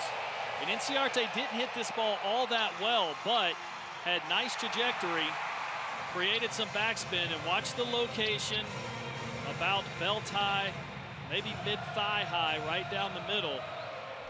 Ciarte hits the ball right off the top of the wall there in right field to tie this game at 4, excuse me. Swing and a miss on the slider by Brandon Phillips. This game has absolutely turned on A.J. Hinch and Joe Musgrove. 2 outs, nobody on, 1 pitch away from a 1-2-3 inning. Had a chance at an immaculate inning, and then Tyler Flowers with a line drive single off the wall. John Camargo hit a double off of Yuli Gurriel's glove. Jaime Garcia, an opposite field hit off Alex Bregman's glove. And then Ender Ciarte with his 7th home run of the year. Musgrove ahead 1-2. Man, how quick did that turn around? We were talking about how great and dominant he had been, in just a matter of a couple minutes, we have a tie ball game. About to make his 78th pitch of the game.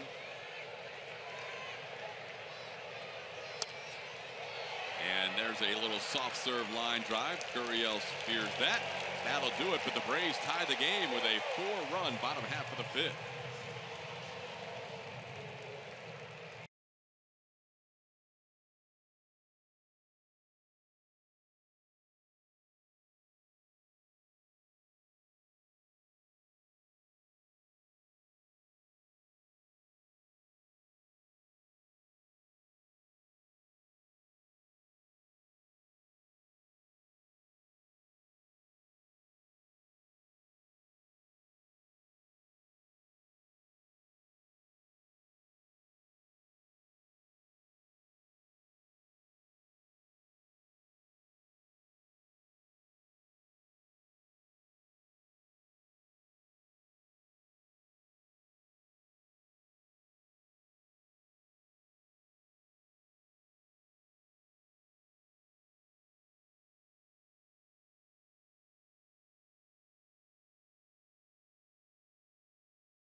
Headed for top of the 6th.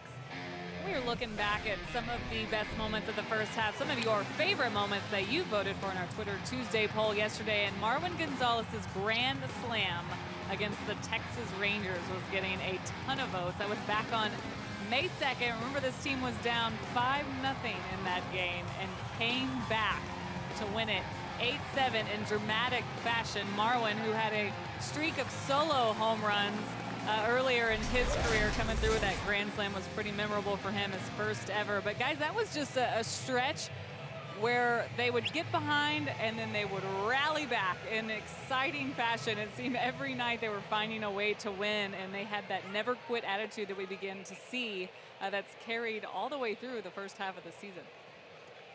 Yeah, some big comebacks for sure in the first half by the Astros. 3 different times down 5 runs, and then that incredible game in Minnesota down 6 runs. Marwin Gonzalez will lead things off.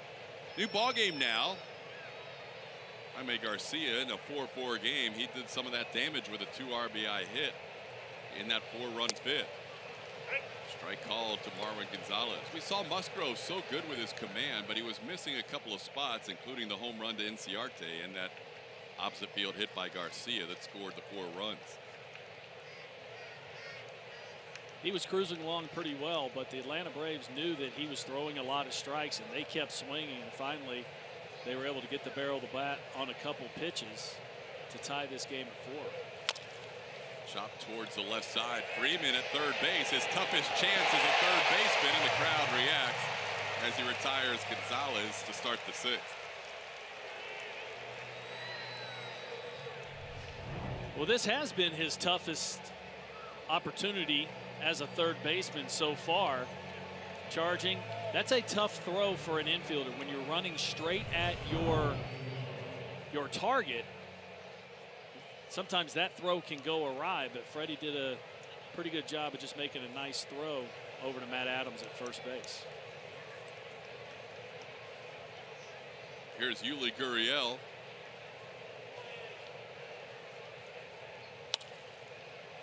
Yuli fouls one out of play. You know, Todd, when a third baseman is coming towards home plate, it looks more spectacular to catch that ball and throw the ball sidearm when he's not going to his target, but it's actually a little bit easier throw because he's able to turn his body and throw the ball sidearm. But when you're going straight at your target, that's a tough throw. Called strike, 0-2.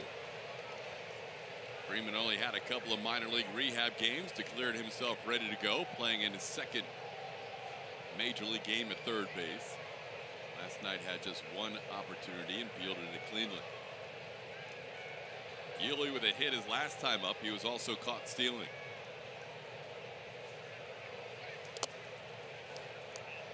Ball and 2 strikes.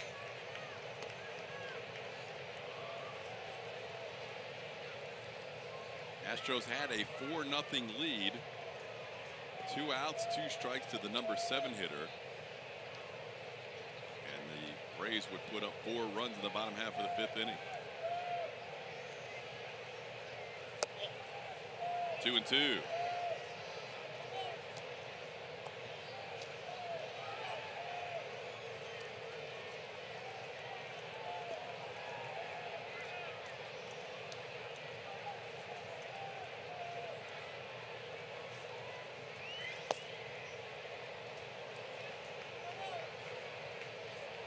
Garcia's in the mid-80s right now, 85 pitches. The Astros are getting bullpen action going, just in case possibly Joe Musgrove's spot rolls around in this inning. He's due up 4 from now, and Chris Davinsky beginning to throw.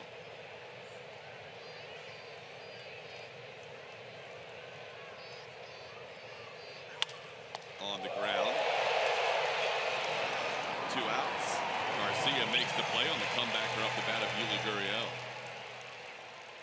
AJ does have experience not just with interleague play, with dealing with the pitcher's spot in the lineup. His time in Arizona, he had to work the pitching staff, work the pitcher's spot. So the game's not going to speed up on AJ. There have been some examples in the past on American League teams that I've played with that the managers have been caught with the game catching up with them, things happening a little bit too quickly, and relievers having to warm up too quickly. That's not going to happen to AJ. Alex Bregman looking for his first hit. Astros with 8 hits to the Braves 5.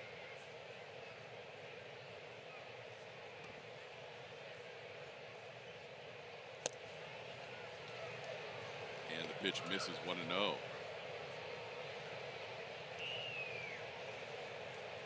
Jaime does throw a 2-seam fastball and a 4-seam fastball. That 2-seam fastball has some very good running movement on it, and when he's right, it's actually a sinker.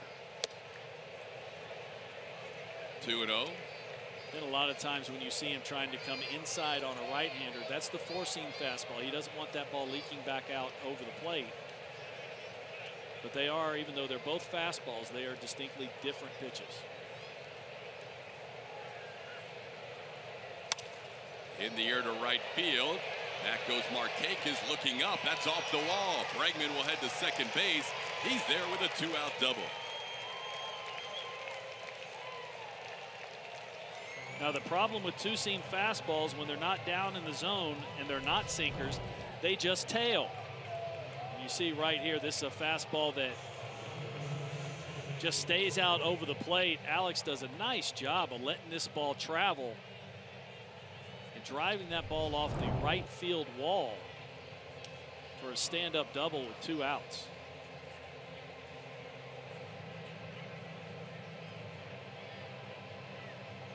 Here's Jake Marisnick, ground out a double, a run scored.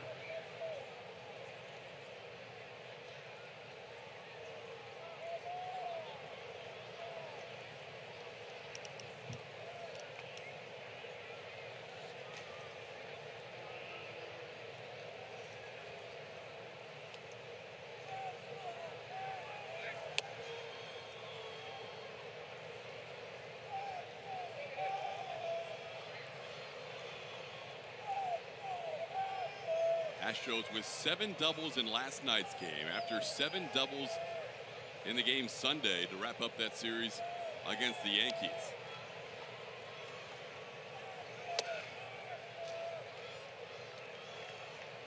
Jake, Josh Reddick, and Alex Bregman with doubles tonight. 3 of the 9 Astros hits have been doubles. All right, Jake has worked Jaime Garcia into a 2-0 count, so Jake has to make sure he gets a nice pitch here. Doesn't try and do too much. Just put that nice compact swing on the ball. Try and square it up and hit it hard.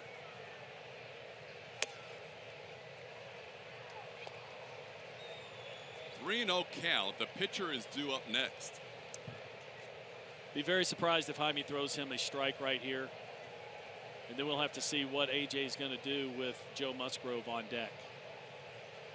This is the problem with an 8-hole hitter in the National League. Not necessarily going to get strikes all the time. There is a strike. It's 3-1.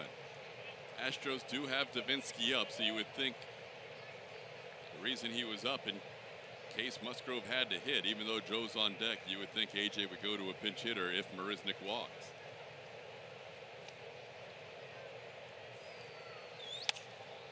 Jake sends one foul down the right field side, and the count's 3-2.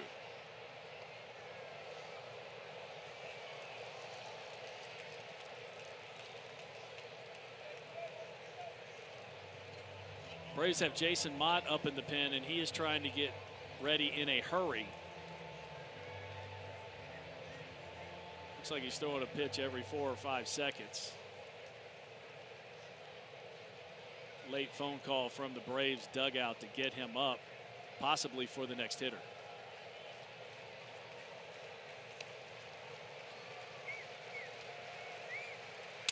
Broken bat, speared by Garcia. The backhand play, the underhand toss. And that does it for the Astros in this 6. We're tied at 4.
SunTrust Park. 2017 Coca-Cola Astros Buddies memberships are on sale now for just $25. Kids up to 12 years old get a voucher for 4 tickets to a select Astros game, priority access to kids running the bases, player autograph sessions, and more. Visit astros.com/buddies to get your Buddies Pass today.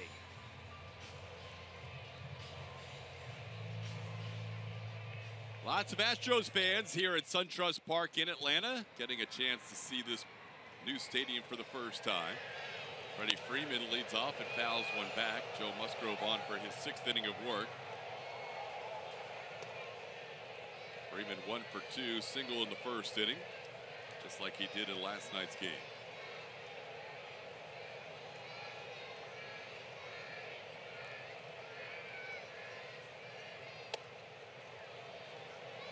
Todd, more than likely, this will be Joe Musgrove's last inning with his spot in the lineup leading off the top of the 7th. So he wants to try and end strong right here.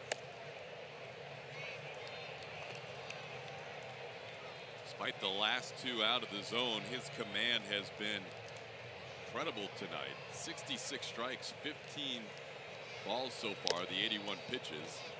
And now it's 2-2.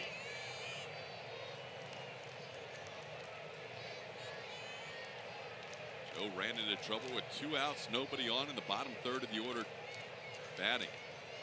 And Jaime Garcia base hit is one that he wishes he had back. 2 outs and 2 strikes. Wasn't able to finish off the inning, and Atlanta Braves come back and score 4 in that situation.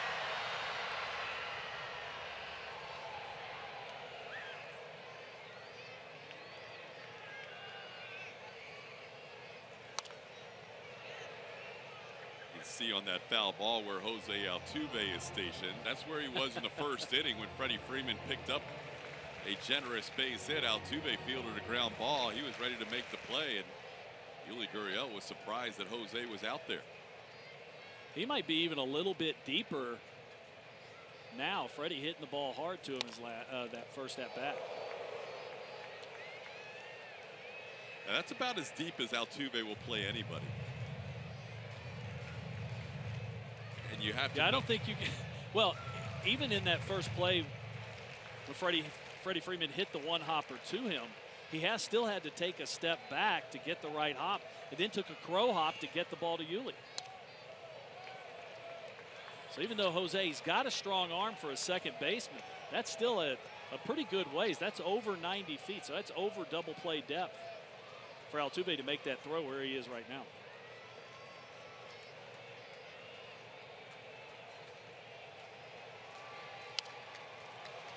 Freeman staying alive, staying at 2-2. Freeman, Matt Kemp, Nick Markakis, 3, 4, and 5 in the Braves lineup. Astros with a single run in the first, 3 in the 5th, and the Braves coming back with 4 of their own in the bottom half of that inning.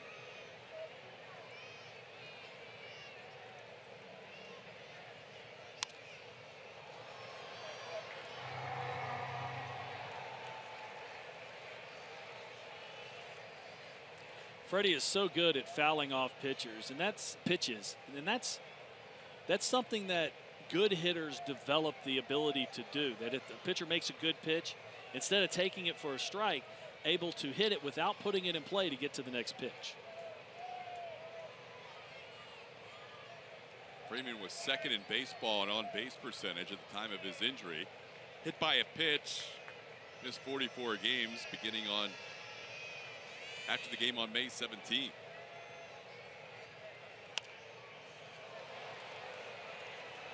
Continues to spoil 2-strike pitches from Joe Musgrove.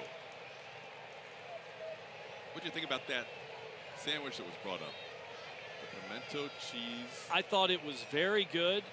I'm not the biggest fan of rye bread. So if that was on white or wheat, that would have been quite legit. Good battle. Musgrove wins this one as Josh Reddick makes the play for out number 2. Freeman now 1 for 3 on the night. Excuse me, out number 1 in the inning, and that'll bring up Matt Kemp.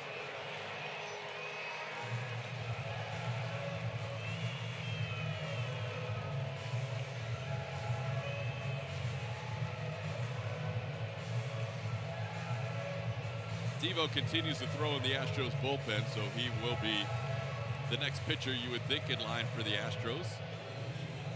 There's Chris Davinsky. And A.J. Hinch just hoping that he doesn't have to bring him in this inning. Then what he would end up having to do is make a double switch, put somebody else in, and let them be in the 9-hole in the lineup. Astros once again tonight with 9 guys in the bullpen, even though Asher Tolliver was sent back to AAA Fresno. Francis Martez is available out of the bullpen. 1-1 the count to Kemp.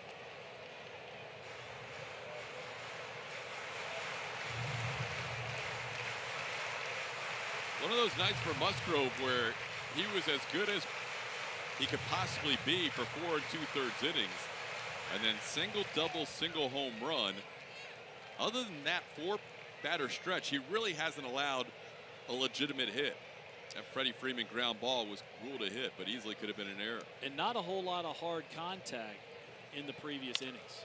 There's a line drive, speared on the short hop by Bregman. Good defensive play to retire Matt Kemp for out number 2. A.J. Hinch saying he wanted Alex Bregman to stay at third, even despite the injury to Carlos Correa, and you can see why. Ranging to his right, does a nice job of keeping his eye on the ball. And once he comes up with it, sets his feet, little pro hop, nice strong throw across the infield. It's going to be the last batter that Joe Musgrove will face. A.J. Hinch is going to make a double switch. Jake Marisnick jogging in from the outfield. He will leave the game. Nori Aoki will come in. We'll have a new defensive alignment and a new pitcher in the game when we come back. Musgrove will leave in this 4-4 game.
A couple of our viewers noticed that we were talking about Henry Aaron. We showed that he had more All-Star game appearances than seasons played.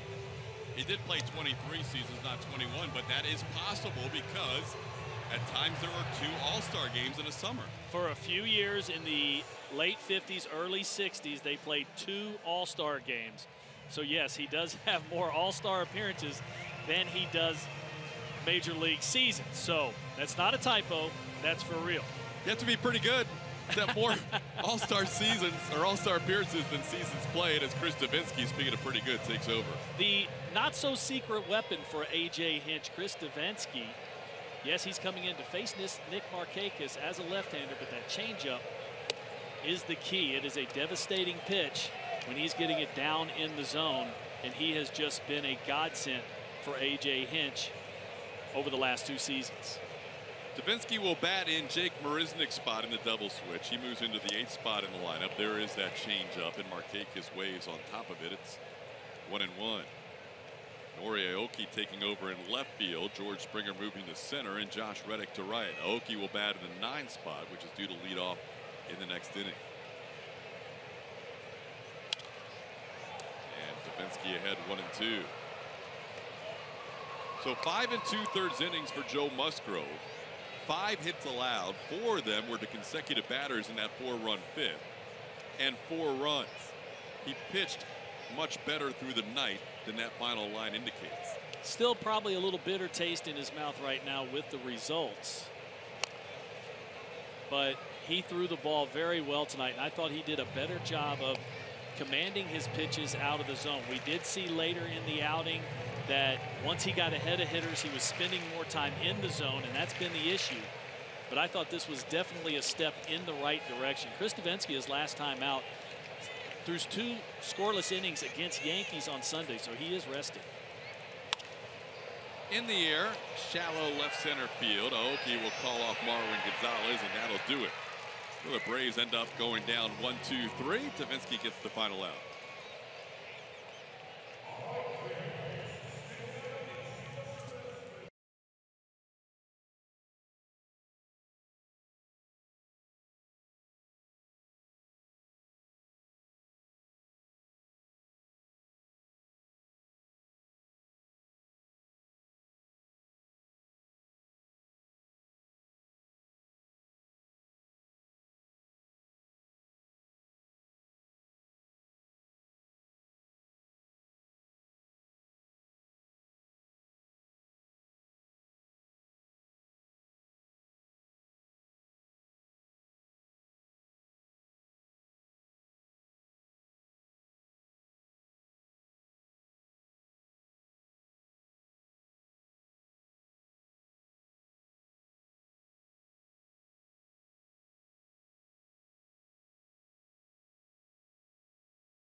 Up at 4, Astros and Braves here at SunTrust Park. The Astros road ahead is driven by DeMontron RV. Pitching matchup for the 4-game series in Toronto. Yes, you see on Friday, Charlie Morton will be making a comeback. And the TBA on Sunday, that's either going to be Brad Peacock or Francis Martez. A.J. Hinch still trying to figure out which way he wants to go with that. But some pretty good pitching matchups over the weekend for a Blue Jays team that really has underachieved this year and not played very good baseball. 2 lefties of the 4 the Astros will face. They'll face Liriano tomorrow, and then Jay Happ to wrap up the proverbial first half going into the All-Star break. So 4 of 6 lefty starters on this trip. As we play here in the 7th inning. And the Blue Jays have been disappointing. They did win today, but 38-45 overall. They got off to such a slow start. They're still trying to fight their way back towards 500. Here's Norio Oki. Came on as part of a double switch, getting his first at bat.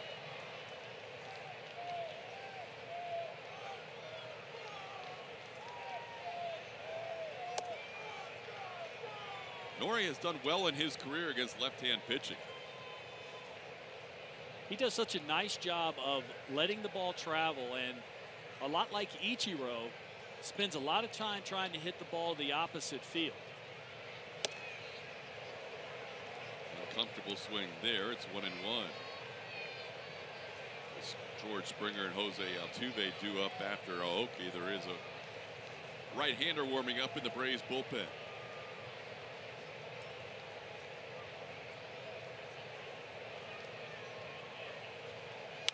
Line drive, left center field, base hit. Could it split the gap? Yes, all the way to the wall. Aoki to second. He will make the turn and hold up. Nori Aoki, a leadoff double here in the 7th. 4th double of the game for the Astros. Even with both outfielders, both Matt Kemp and Inciarte, playing to the opposite field on a pretty hard shift in the outfield, Nori Aoki gets a pitch out over the plate just a little bit. Does a real nice job of barreling up this ball and driving this by Inciarte in all the way to the wall in left center field, and that's going to be all for Jaime Garcia tonight. Garcia leaves after the leadoff double by Norioki. We'll tell you about the new Braves reliever when we come back.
Seventh inning, Aoki on second base, and the new pitcher is Jason Mott.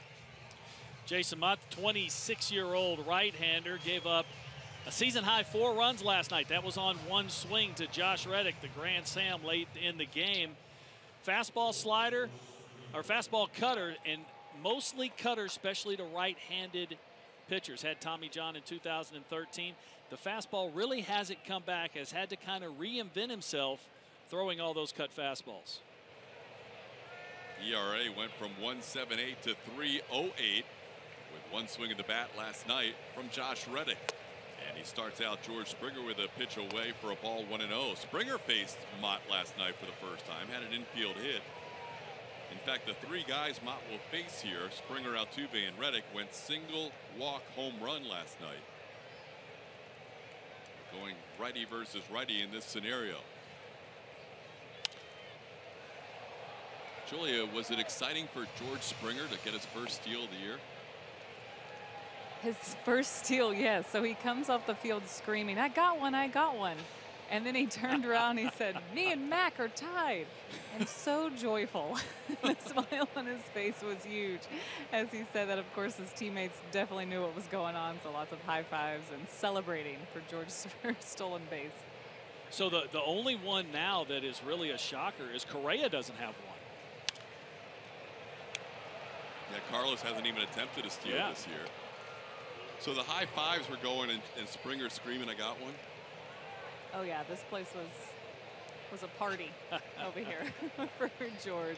There's so much trash talking going on between some of these guys, especially with George, who you know, he has a good time with everyone on this team. Everybody loves George. They all flock to him. But if you mess with George, he'll mess with you right back. A pretty dynamic personality. He's definitely the ringleader down there in that dugout.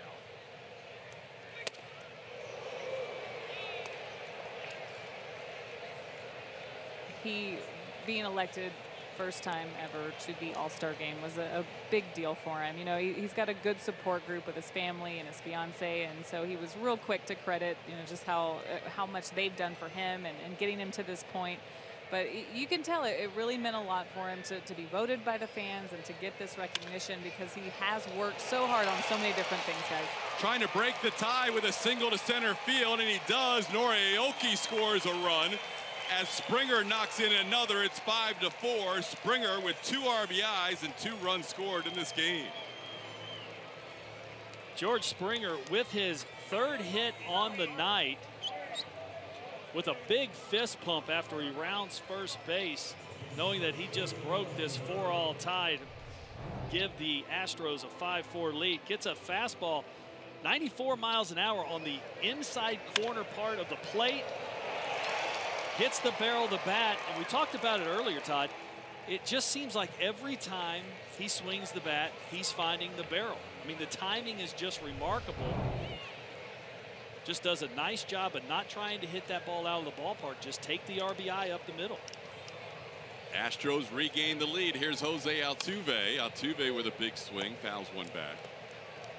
Altuve walked against Jason Mott last night. 2 more hits for Altuve and 3 at-bats, coming in as a .385 hitter on the road this season. That's the best in baseball. Left-hander had been warming in the Braves bullpen. Josh Reddick hit a grand slam off Jason Mott last night. He's on deck. Could be the last batter of Jason Mott faces. 0-1 pitch is fouled out of play.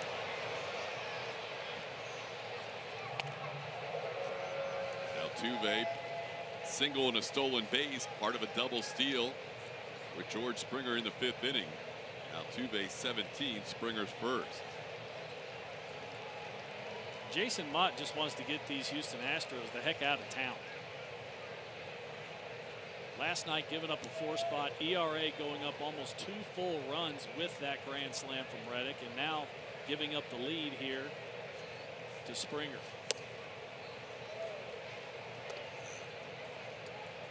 Count 1-2 on Altuve.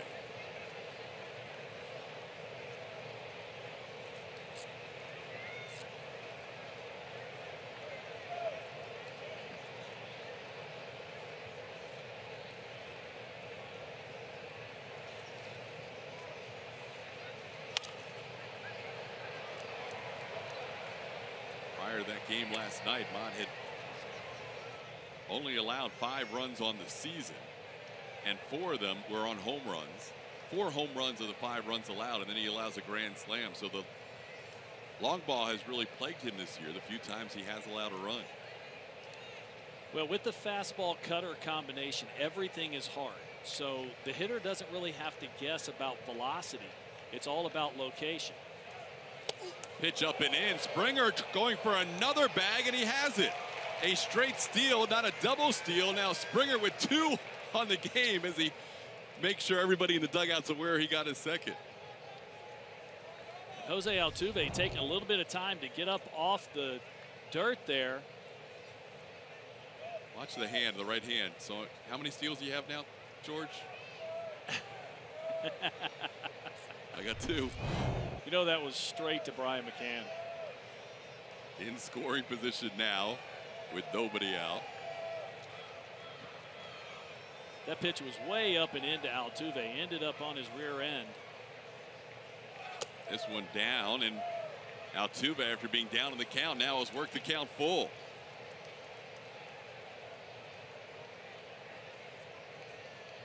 Those pitches up and in, they don't usually affect Jose Altuve. He'll stick his nose right back in there, usually expecting the next pitch to be away from him.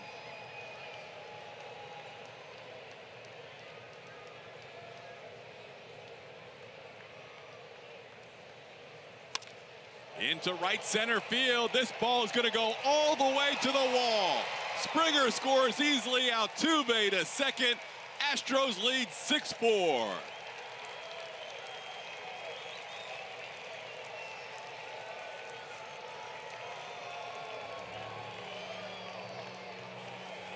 Jose Altuve does it yet again after pitching him inside the whole at bat. Mott gets a fastball pretty much down the middle. Jose not trying to pull it.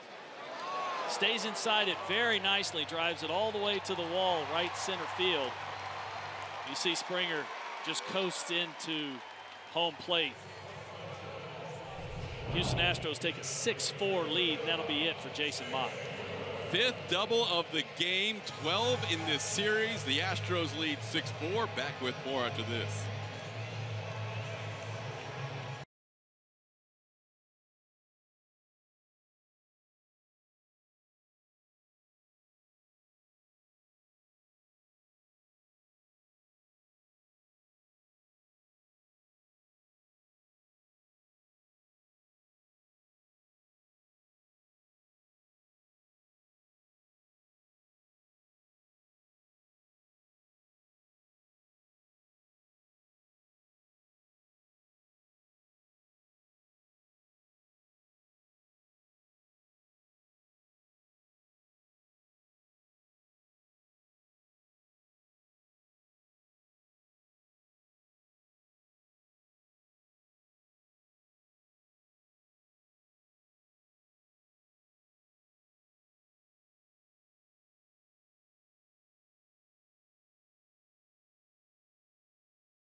Seventh inning, Jose Altuve.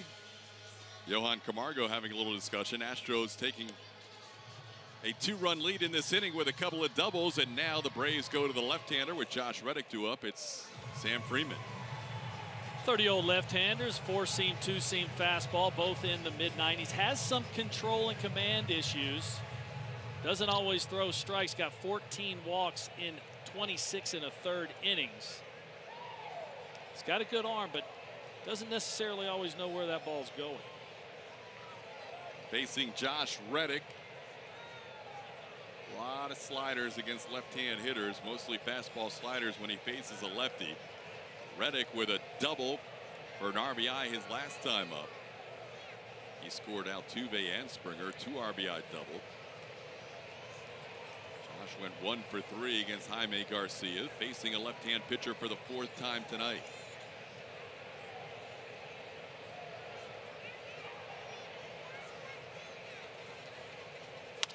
Back through the middle. Nice backhand play. Camargo to retire Reddick. On the play, Altuve to third. The young shortstop making a good play for the first out of the inning. Johan Camargo does a nice job of going to his right.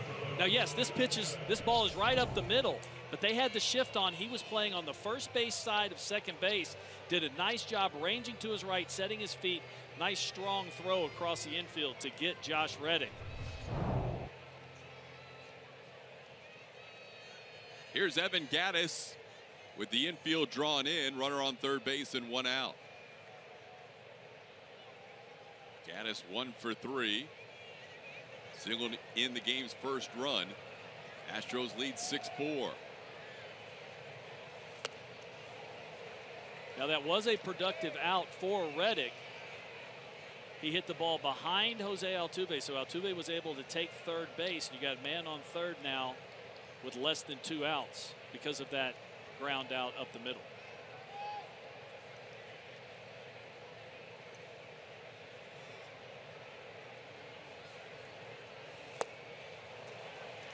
Nothing in 2.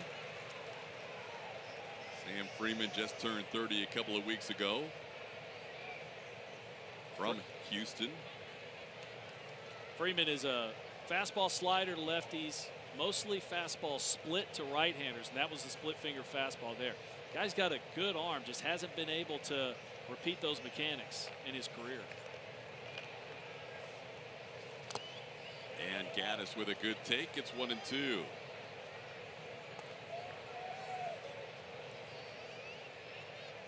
Evan getting the start tonight. Singled, lined out to left, and grounded out. Astros will face a 3rd consecutive left-hand starter tomorrow. McCann started last night.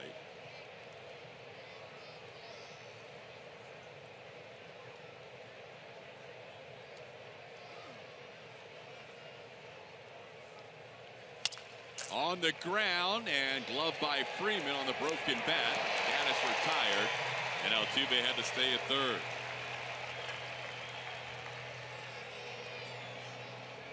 Another split finger fastball from Sam Freeman. Gets Gattis out in front, hits the ball to Freddie Freeman's left. Takes a step or two, doesn't have to dive. Sets his feet, throws the ball over across the infield. That's a pretty big wingspan there. Even if he doesn't have the quickest first step, that's a big dude playing third base. He can we'll have to wait and see exactly. So far, so good, him playing third base here. Here's Marwin Gonzalez, 0 for 3. Looking to pick up a 2-out RBI with the Astros leading 6-4.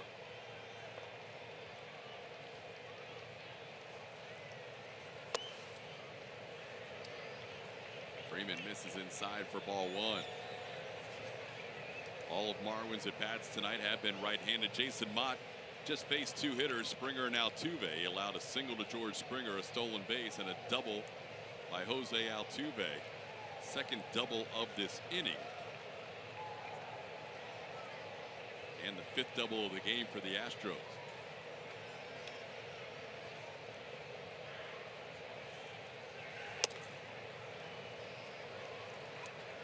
Freeman misses. It's 2-0. Hebron High School product from Carrollton, Texas. Born in Houston, went to high school in Carrollton.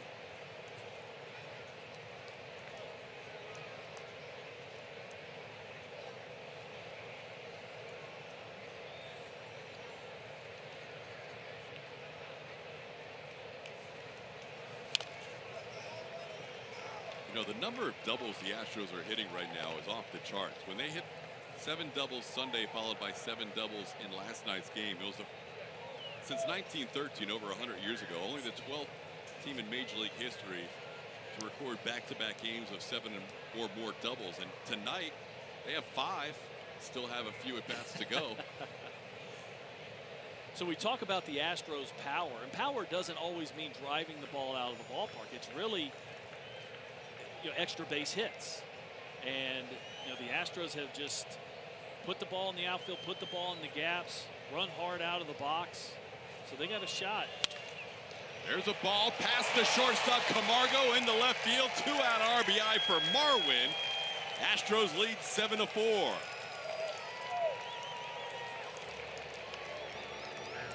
Marwin with another quality at bat and big RBI for this club. Gets a pitch, gets a split finger fastball. Not a bad location. It is for a strike out over the plate. Marwin doesn't catch it right on the barrel, hits it off the end just a little bit, but with the nice flat bat path through the zone, able to drive the ball through that left side to get that 3rd run of the inning and the 7th for the night for the Astros to give them that 3-run lead. Yuli Gurriel bats and takes a pitch for a ball, 1-0. Both those last 2 runs charged to Jason Mott. You mentioned he would be happy to see the Astros get out of town. He allowed 6 runs in a full inning of work in 2 appearances. And there's a line drive into center field. Yuli with his 2nd hit of the game. My goodness, that ball was absolutely demolished. I'm just glad that wasn't hit at Sam Freeman and right over the top of his head. That's about as clean a sound as you're going to hear off the bat when you're talking about hitting with a wooden bat. Pitch out over the plate, elevated just a little bit. Nice swing, but that ball's hit right dead on the sweet spot for Yuli Gurriel. Yuli now 11 for his last 17. Here's Alex Bregman, doubled in his last at bat. Chris Davinsky has a bat and he is on deck. With that Gurriel single, the Astros now have 14 hits tonight, and it's just it's really remarkable to see what this team's doing offensively.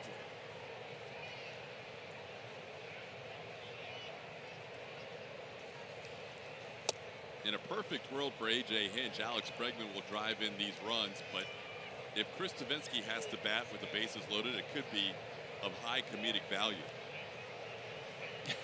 Devo was offered batting gloves, and he told people in the dugout, "I'm good." That doesn't surprise me at all. Oh, they just intentionally walked Bregman. And did you see the smile on Devo's face when he saw that? He gets an AB, baby. Chris Davinsky is going to get an at-bat with the bases loaded. Just like Evan Gattis, no pine tar, no batting gloves. Just Devo and a piece of lumber. Just to let you know how hard that ball was hit off of Gurriel's bat, 105, right back at the pitcher. And anything above about 95, 96 is a hard hit ball. Fastball from Freeman for a strike to Davinsky. Devo has had kind of a wry smile on his face ever since he stepped into the batter's box. As soon as they issued that intentional walk to Bregman, Devo knew he was going to get a chance.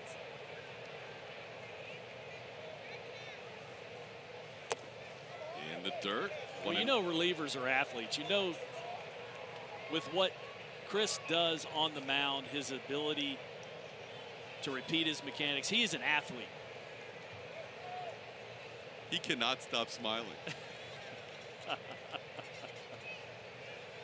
Imagine if he gets a hit. And all AJ is saying is don't get hurt. Don't get hurt. Don't pull an oblique. That's a pretty good rip. 1-2. Little antsy, went out of the zone right there. Fastball elevated, but put a nice pass on the ball. Put it in play. You never know what happens.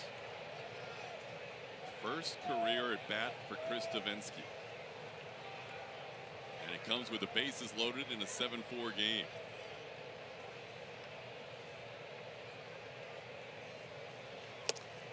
And Davinsky goes down swinging. Well, he had a shot. Took some hacks there. And goes down swinging. The game stays 7-4.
For Astros. We're to the bottom of the 7th and time to reveal tonight's winner of our Chevy Stroh poll. Thanks for voting in our poll. At Root Sports SW is where you can find it. And we asked you which race from last night was your favorite. 73% like Brad Peacock versus George Springer on the base paths.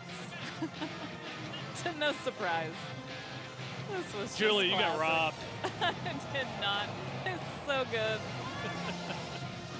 Here comes George. He's on his heels. Well, we did hear that if you actually had gotten on the track with the freeze, there would have been a lot more votes in your favor. So. Oh, I know. I appreciate the votes, though. That was fun.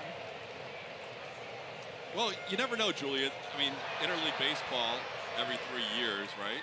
So if he's not training for the Olympics in 2020, maybe you'll get to race the freeze. I'll be 3 years older. Right. You'll have to stay in shape. That's a long time to stay in shape, Julia. I know. Still got the guns going. Boom. Gun show here in Atlanta. We're on to the bottom half of the 7th inning. Matt Adams leads off against Chris Davinsky, and Devo went right back out there after a perpetual smile at the plate, batting with the bases loaded. He did strike out, but he ran into the dugout, grabbed his glove, and ran right back on the mound. He was the first one out on the field. Not surprising at all. And he gets the strikeout to start the bottom half of the 7th inning. Devo's amazing. And Matt Adams might have some nightmares about the Chris Davinsky changeup, because he just saw a couple of them, and I don't know if he was within about 12 inches of either one of them. Here you see the changeup, you see the side spin, and watch the ball just fall off the table. Watch how far he misses this ball by.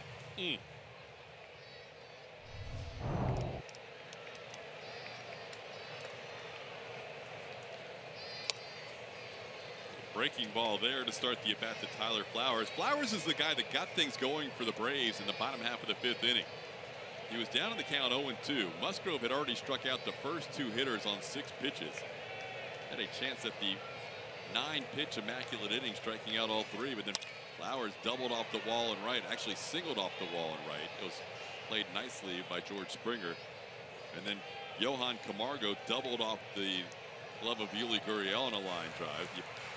starting pitcher Jaime Garcia, opposite field single off the glove of Alex Bregman, and then a home run by Ender Inciarte. So just like that, the Braves scored 4 runs with 4 batters, 2 outs, and nobody on in the 5th, and an 0-2 count. Pitch is a strike. It's 1-2. Todd, it seemed like they scored those 4 runs in about 3 minutes. Right? I mean, it happened quickly, but we have to remember Joe Musgrove threw the ball exceptionally well up until that point. So the line score isn't nearly as pretty as he would like it to be, but he threw the ball well tonight. It was just that one little chunk of the game, and the rest of the game, the Astros pitching, Musgrove primarily has really dominated. Yeah, not a whole lot of hard contact. Was throwing strikes. Struck out 6 or 7 on the night.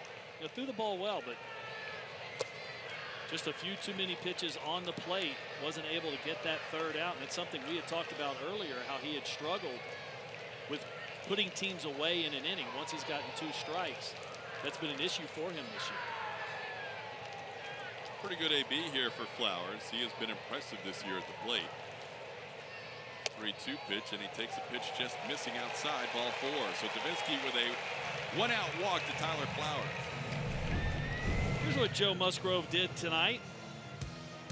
You know, I thought he had really good fastball command, especially up in the zone. The breaking ball, he threw in the zone, he threw out of the zone.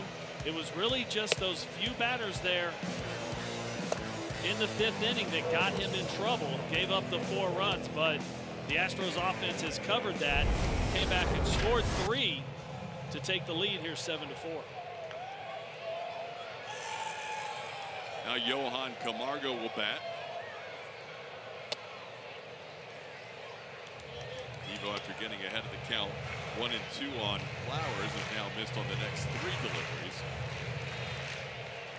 Margo part of that 4-run rally.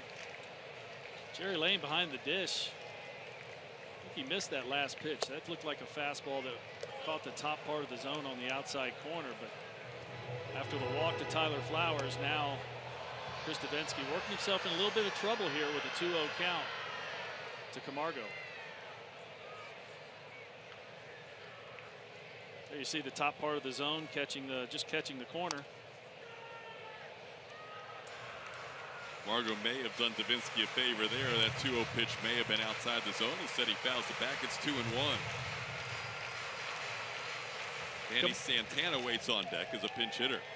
Camargo seems to be a slashing type hitter. He's not necessarily looking for just strikes, just looking for a ball to barrel. Into right field, Reddick is there. 2 outs in the 7th.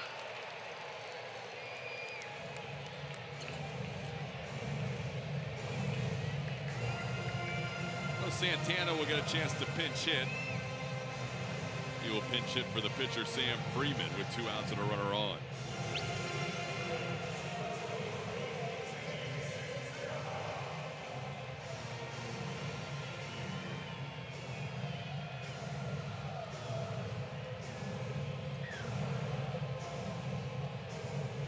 Chris Davinsky has faced Danny Santana before in his career, and it's always been advantage Devo.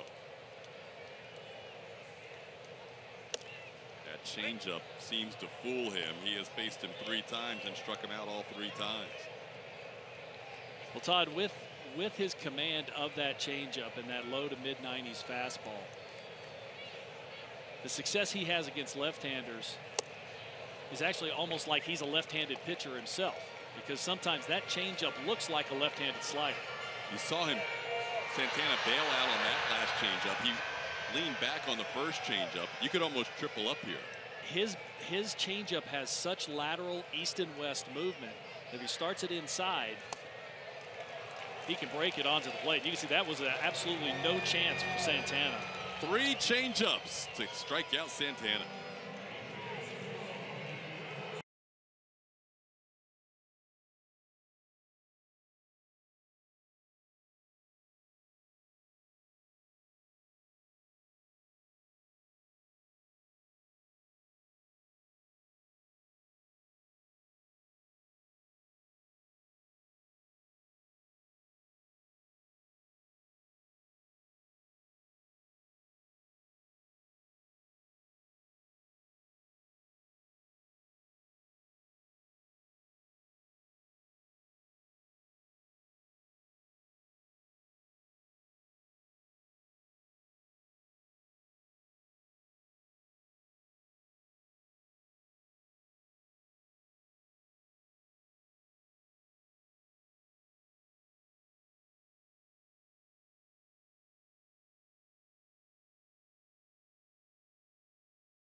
Shiner Light Blonde Spotlight. We're looking at a couple of holidays this year for the Houston Astros. Memorial Day, July 4th. Check this out. They combined for 32 runs, 37 hits, 11 doubles in there, 6 homers. They outscored the other team 32-12.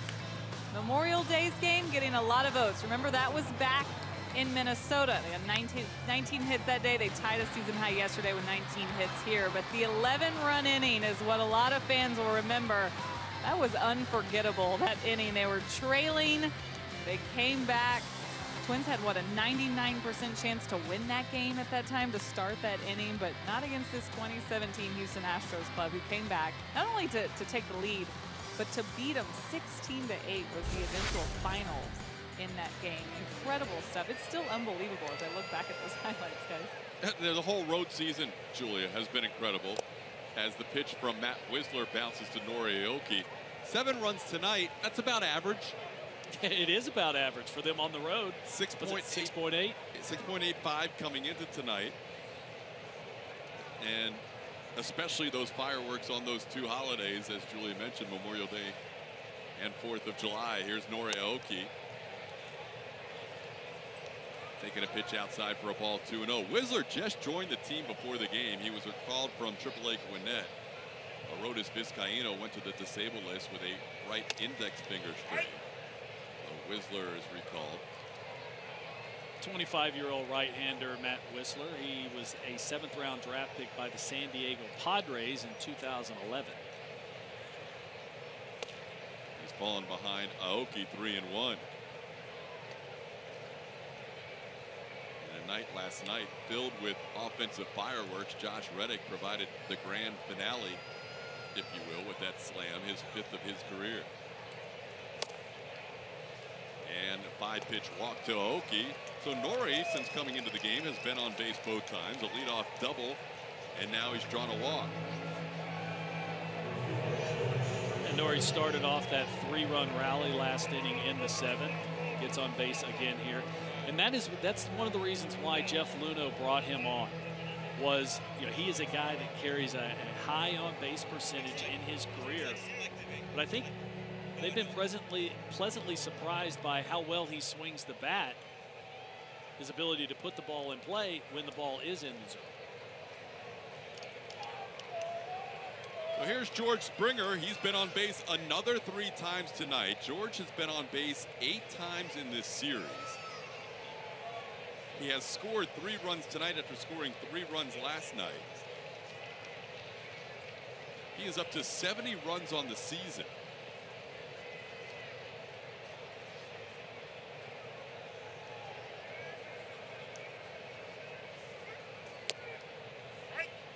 Takes a strike, 0-1. George, no power tonight. He's got 3 singles, but 2 stolen bases and 2 RBIs. So there'll be some smack talking on the flight to Toronto with the 2 stolen bases. First of the year for George Springer. Yeah, he will definitely make people aware of that. He already did while he was at second base earlier. Down to a knee, it's 0-2.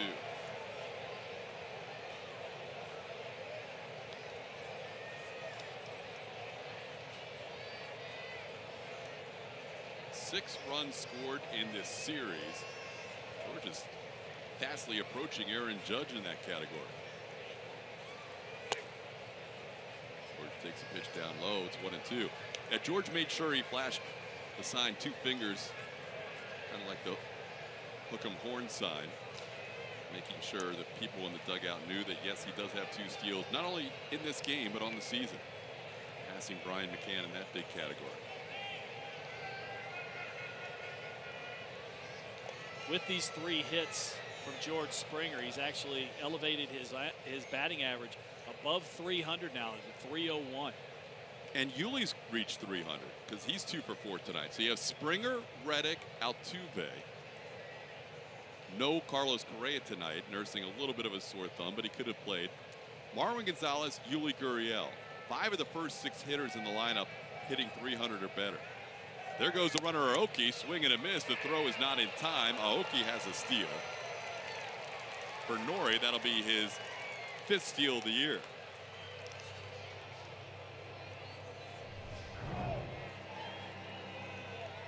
Springer strikes out on the pitch. But you can see the Tyler Flowers throw sail well high. No play at all there at second base.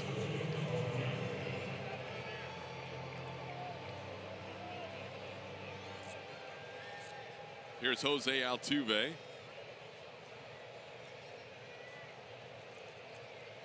So you said six hitters with a 300 average or more?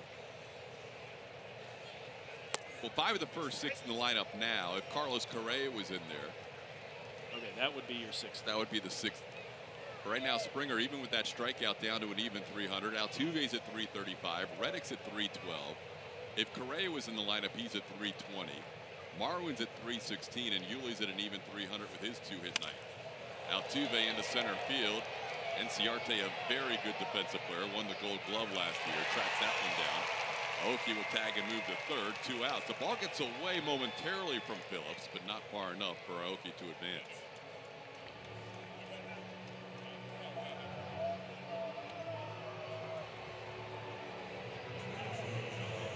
So here's the Georgia boy, Josh Reddick. Big grand slam last night. Has a 2-run double tonight, 6 RBIs in this mini 2-game series back in his home state.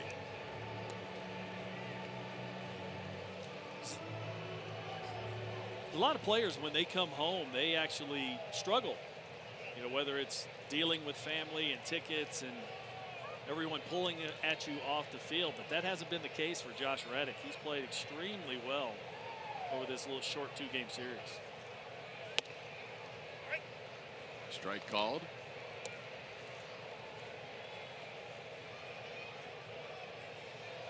Astros led this game 4-0. The Braves came back to score 4 in the 5th.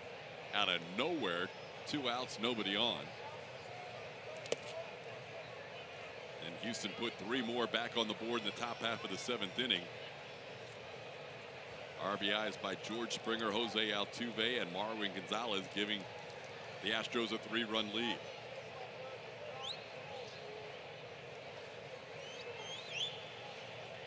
Whistler has been mostly a starter in his previous 2 seasons with the Braves. And there's Reddick doing it again. Into left field, base hit. 7th RBI of this 2-game series, and the Astros lead it 8-4. Welcome home, Josh. Reddick using the whole field here, gets a pitch up and out over the plate, maybe even a ball off the plate, and just flicks it down the left field line for another RBI and a single. And that's what's making these Astros so tough to pitch to. You know, this isn't a team that is just swinging to hit the ball out of the ballpark all the time. This is a team that, if there's runners on base, they're going to really just take what they get, what the pitcher gives them, and drive in the runs regardless of how they have to do it. We heard Joe Girardi call this offense relentless. He's not the only one. More than just the Yankees manager feels that same way about this Houston lineup. Evan Gattis, the batter, that bounces in there. Reddick stays at second.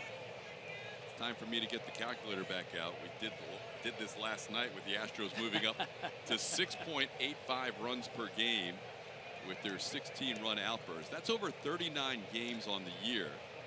They were at 6.85. Tonight, they add 8 more runs to that total. So they have now scored 275 runs on the season on the road as we play the 40th game. Now 6.88. And there's still 4 outs to work with. The out here in the 8th inning and the rest of the 9th. They still have a runner on base in scoring position in Josh Reddick at second base. And I think that's the Joe Girardi term for this offense is fitting. 6.88. You're getting into like murderer's row Yankees categories. For real. I mean, not many teams have compared to this in years. As Evan Gattis gets hit by that pitch, he usually doesn't feel too much pain on those hit by pitches. He is worried about the baseball after that. I mean, there it is. The 94 Yankees, remarkable. That's for a full season. But since 1913, we're talking about 104 years ago, it was only those incredible Yankees offenses in the 30s. Well, you have to remember, 1994 was actually strike-shortened season, so that's not even a full 162. And look at the dates of those Yankees teams. I mean, that's when you're having to go back 75, 80, 85 years to see what the Astros have been doing. I mean, this is just, it's so fun to watch, and it's got to be great to be a pitcher on this staff knowing that you're getting that kind of run support on a nightly basis.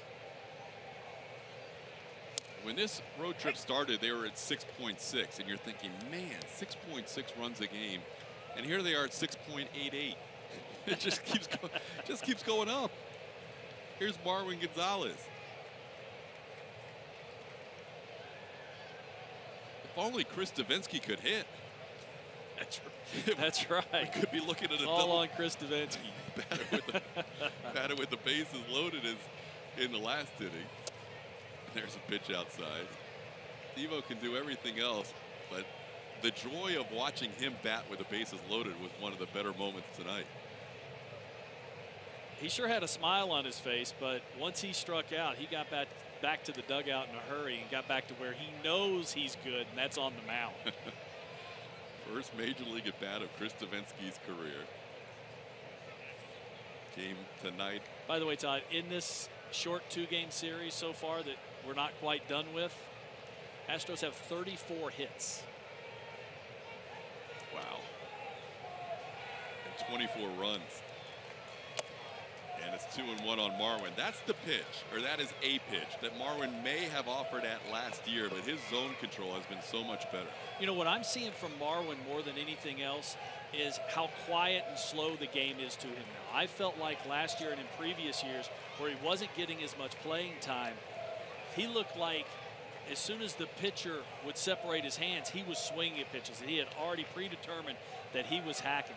Now he's seeing the ball in flight. And he rips one into right center field. Astros are going to score more. Around third and scoring is Reddick. Now being waved around is Evan Gattis. The throw by Phillips, not in time. Gonzalez is going to be hung up between second and third.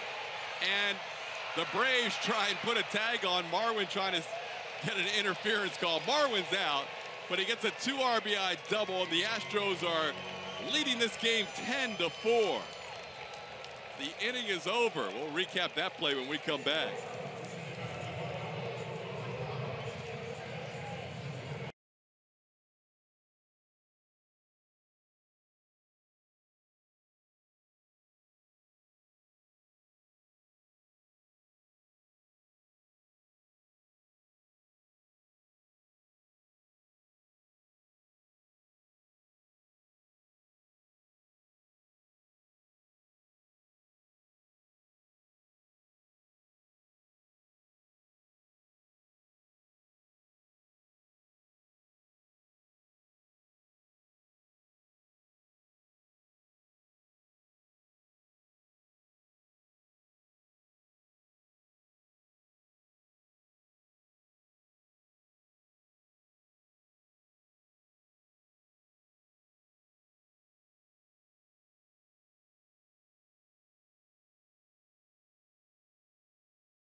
Four as we head to the bottom half of the 8th inning. 7 doubles last night, 6 more doubles tonight.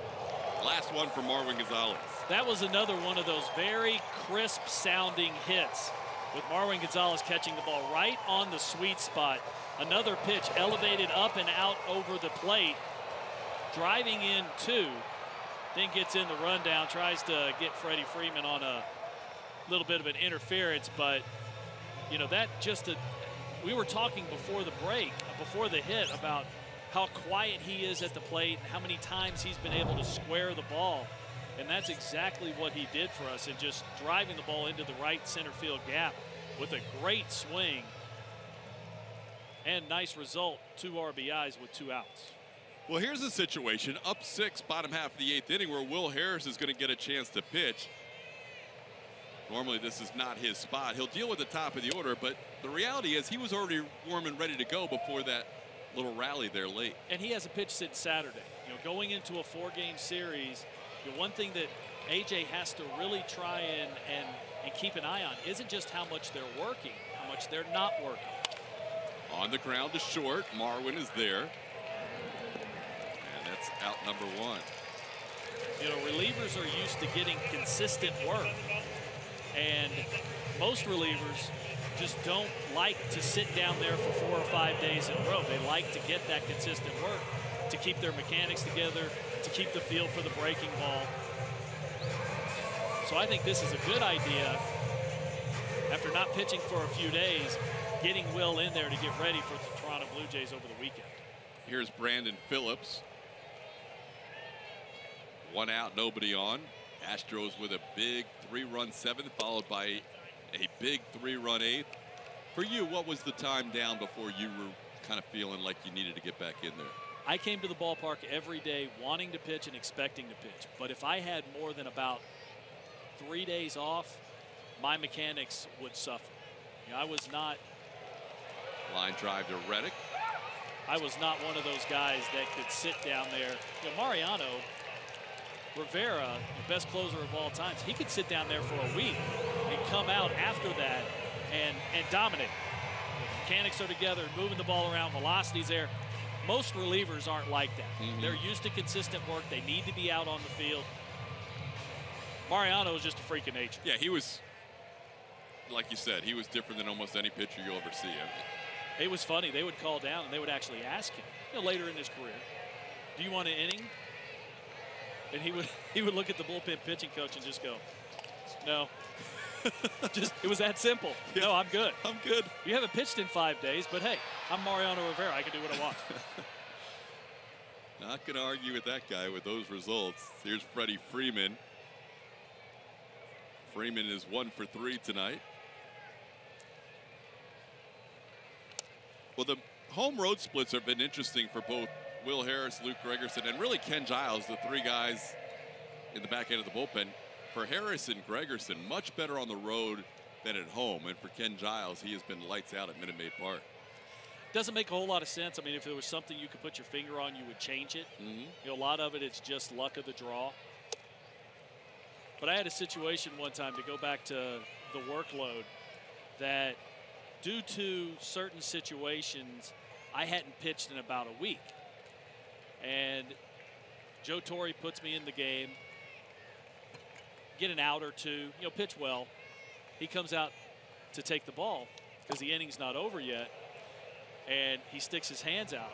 And instead of saying good job, he goes, I didn't know what to expect from you. I handed him the ball and said, neither did I, and walked off. Because I was one of those guys that needed the consistent work. I needed to be on the mound, because more than anything else, it was as much for my mentality. A lot of times when I just sat, I would go too hard when I finally did get into a game. You played for some of the winningest managers in baseball history, huh?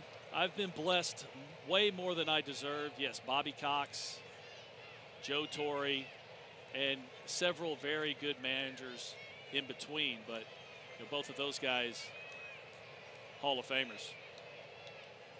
Harris with a 2-2 count on Freddie Freeman. The pitcher of record for the Astros right now is the guy that batted with the bases loaded, Chris Devenski. Devo came on with 2 outs and nobody on in the 6th inning and retired Nick Markakis. The Astros would score 3 in the 7th to take a 7-4 lead, and they now lead 10-4.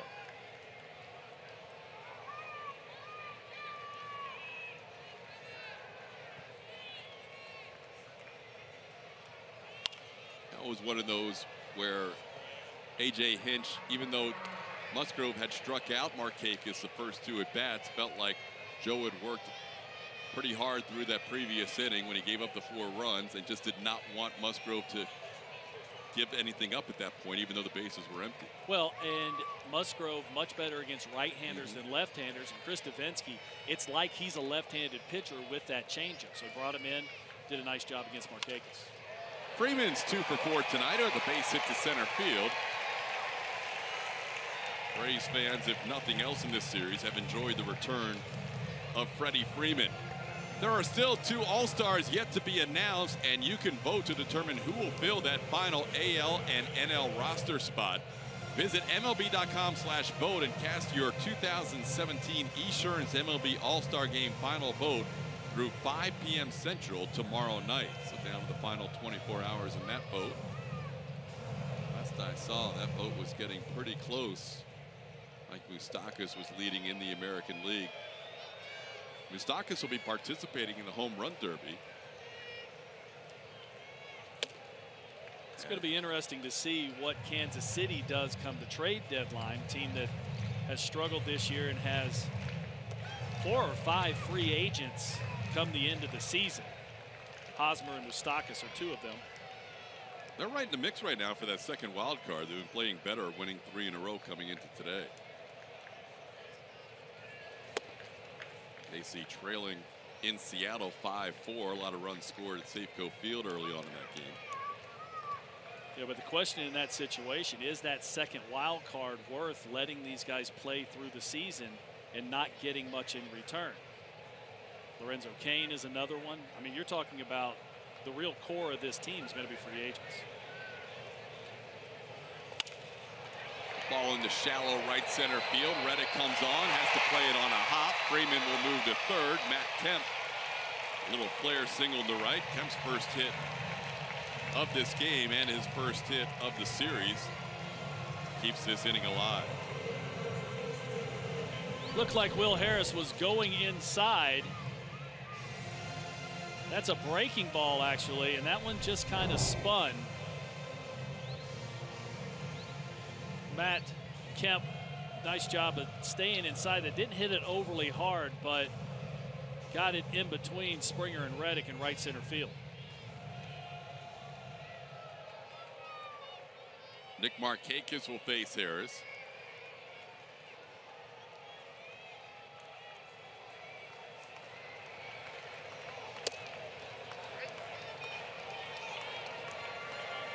That breaking ball that Matt Kemp just hit, Todd, that is the definition of a hanger. That ball did not break well, just kind of spun on the inside part of the plate.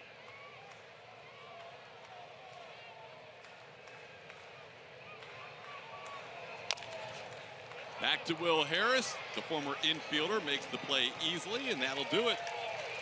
Astros head to the ninth with a 6-run lead.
Another night filled with offense for the Astros. That's what happens when they leave town. They just break on the road, and tonight 6 doubles amongst their hits.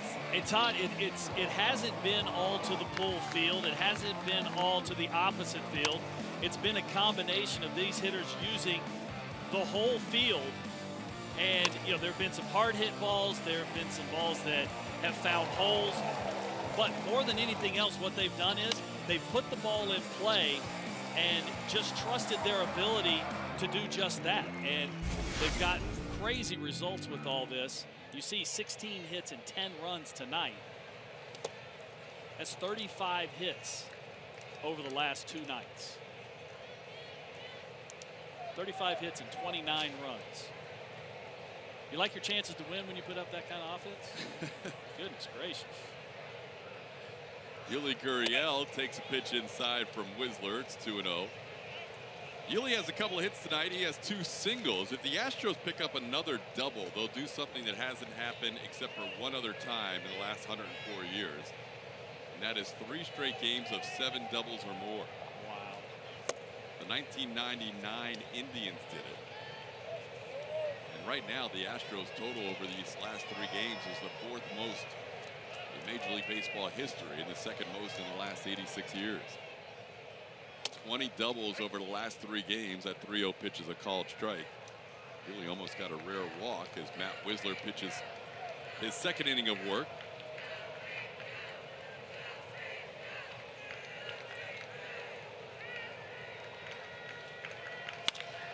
Ground ball towards short. Camargo is there. He's made all the plays tonight. 1 out in the 9th. League leaders are presented by Houston Methodist.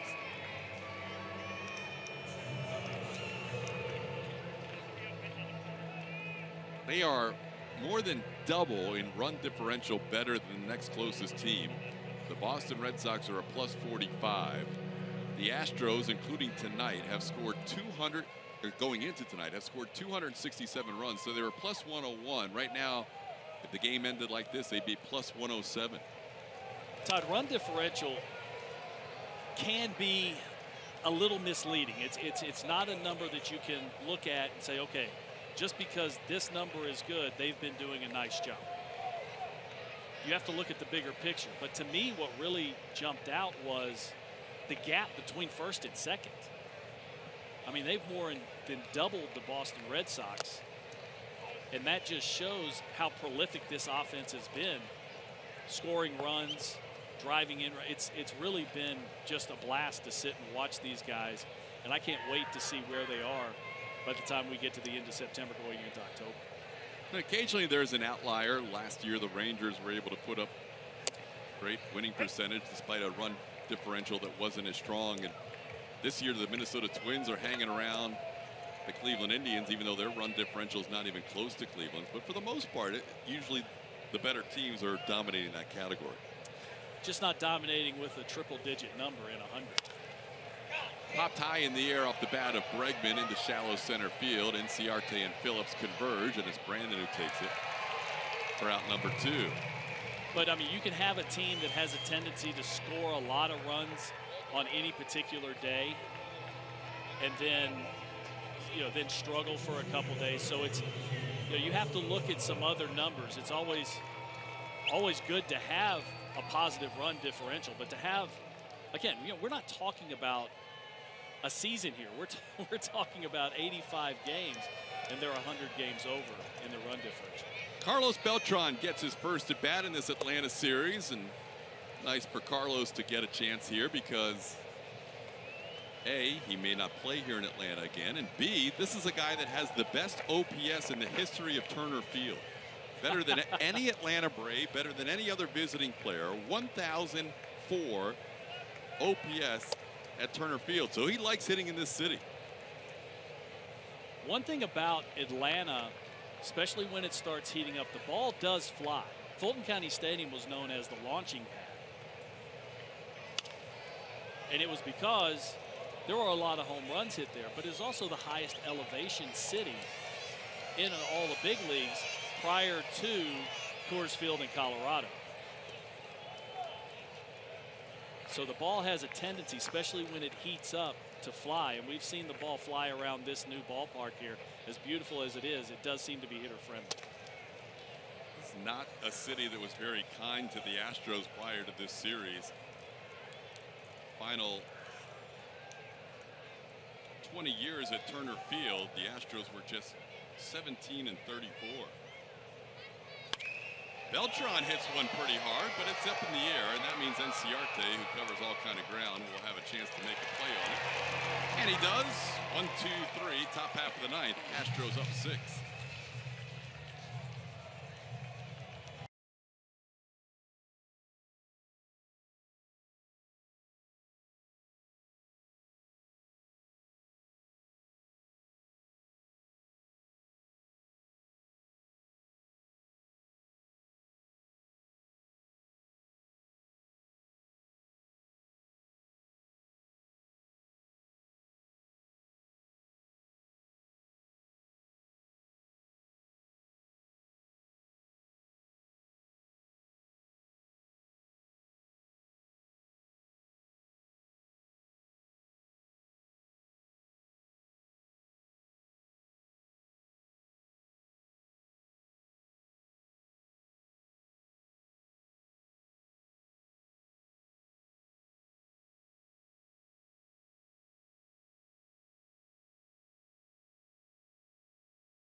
Baseball on Root Sports is presented by Southwest. Yes to low fares with nothing to hide. That's transparency.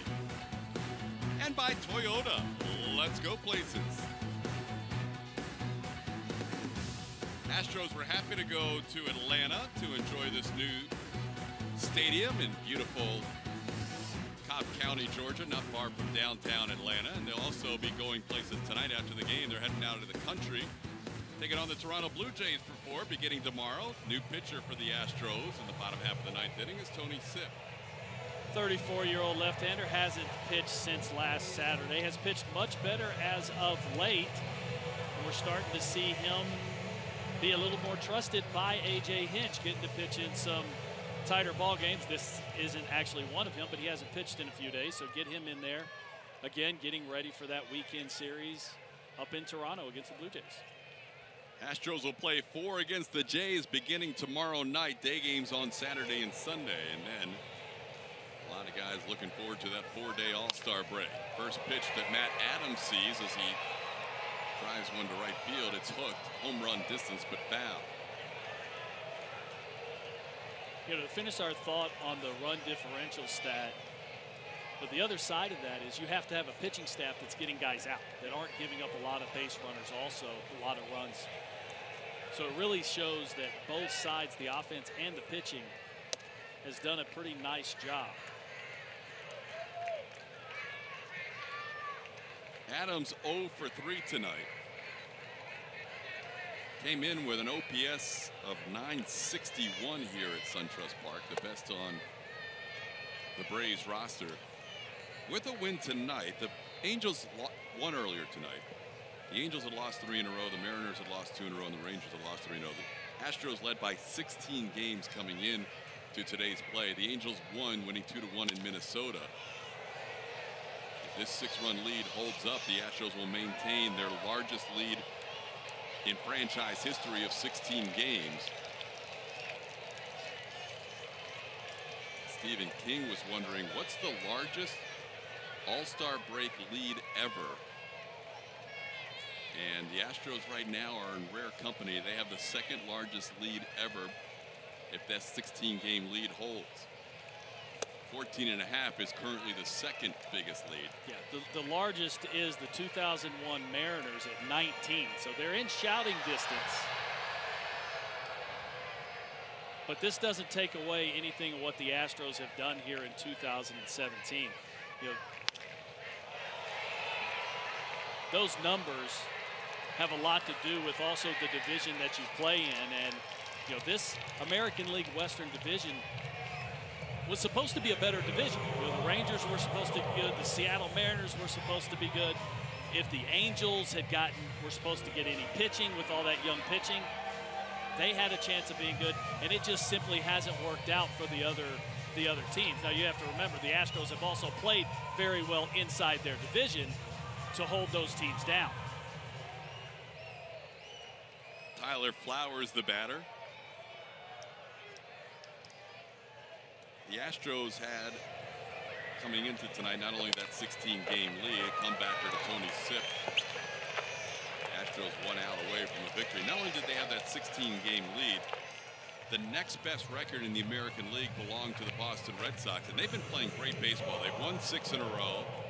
They're up to 49 and 35, 14 games over 500, but they're a full 8 games behind the Astros for the best record in the American League. Boston losing tonight 8-0 in Texas. The Dodgers have been on an incredible run on the other side in the National League. But this Astros team, and they still have fewer losses now, 57 and 27, about to go to 58 and 27. Fewer losses now than they did after 45 games last year when they started the year 17 and 28. It's been such a pleasure to sit here and watch this team, really watch them grow. Because they got off to a good start, but I don't think they really believed in themselves until about mid-May.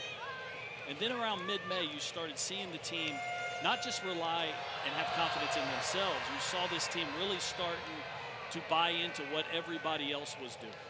That the swing and misses went down. And what that tells me is you're trusting the guy behind you. 85 games in, fewer losses than you had 45 games in last year. You really can't. There's no rhyme or reason. I mean, you really can't. I mean, because especially when you look at what this team has been through, at one point, 80% of what their spring training, prior to spring training, 80% of their rotation on the DL, if you put Colin McHugh involved in there, and they just kept winning. Astros fans who have shown up here in Atlanta are starting to filter down towards the Astros dugout, hoping to get a close-up look of their favorite players before they head out of town. A lot of orange and blue, a lot of orange and navy at SunTrust Park. There's a line drive, and this game will continue on the base hit off the bat of Johan Camargo. Now, this kid's looked impressive. He's a guy to keep an eye on. This is our first look at 23-year-old infielder from Panama, and defensively he's been very smooth and he's had some good at-bats. Made all the plays in the field, showed a nice arm across the infield, and he's shown the ability to put the bat on the ball. I called him earlier a little bit of a slasher type hitter, which means sometimes there's not a whole lot of rhyme or reason what direction he hits the ball. He'll take a ball on the inside, hit it to the opposite field, take a pitch out over the plate and pull it like he did this one right here. But seems to be a player with some ability. He's got a long way to go to become an everyday shortstop in Major League Baseball, but you can understand why the Braves have been high on him.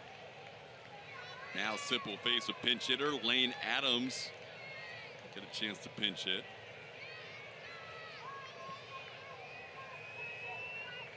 Adams struck out as a pinch hitter in last night's game. Braves down to their final out. They will head to Washington after this game to play 4 with the Nationals.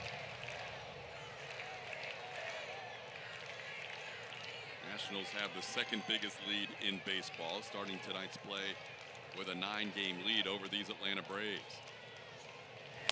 Washington was rained out tonight against the Mets in the nation's capital. So with a Braves loss, they will start that series up 9.5. Two teams that trained in the ballpark of the Palm Beaches having a nice 2017 so far.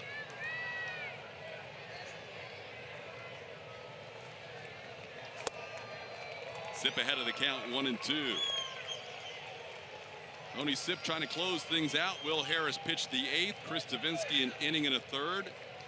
Joe Musgrove, except for a little 4-batter blip, was really good tonight. That blip, though, cost him 4 runs.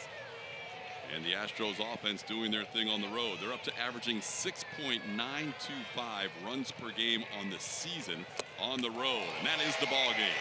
Adams goes down, and Tony Sipp finishes it out with a strikeout. Astros with a 16-hit, 10-run attack, 35 hits, and 26 runs in this 2-game series sweep. The player of the game is brought to you by Academy Sports and Outdoors, and it's going to be, who else? George Springer.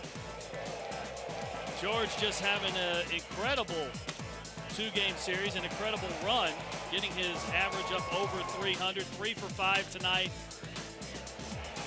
No home runs, no doubles, 3 singles, but you see the 3 runs, 2 RBIs, stole a couple bases, really did it all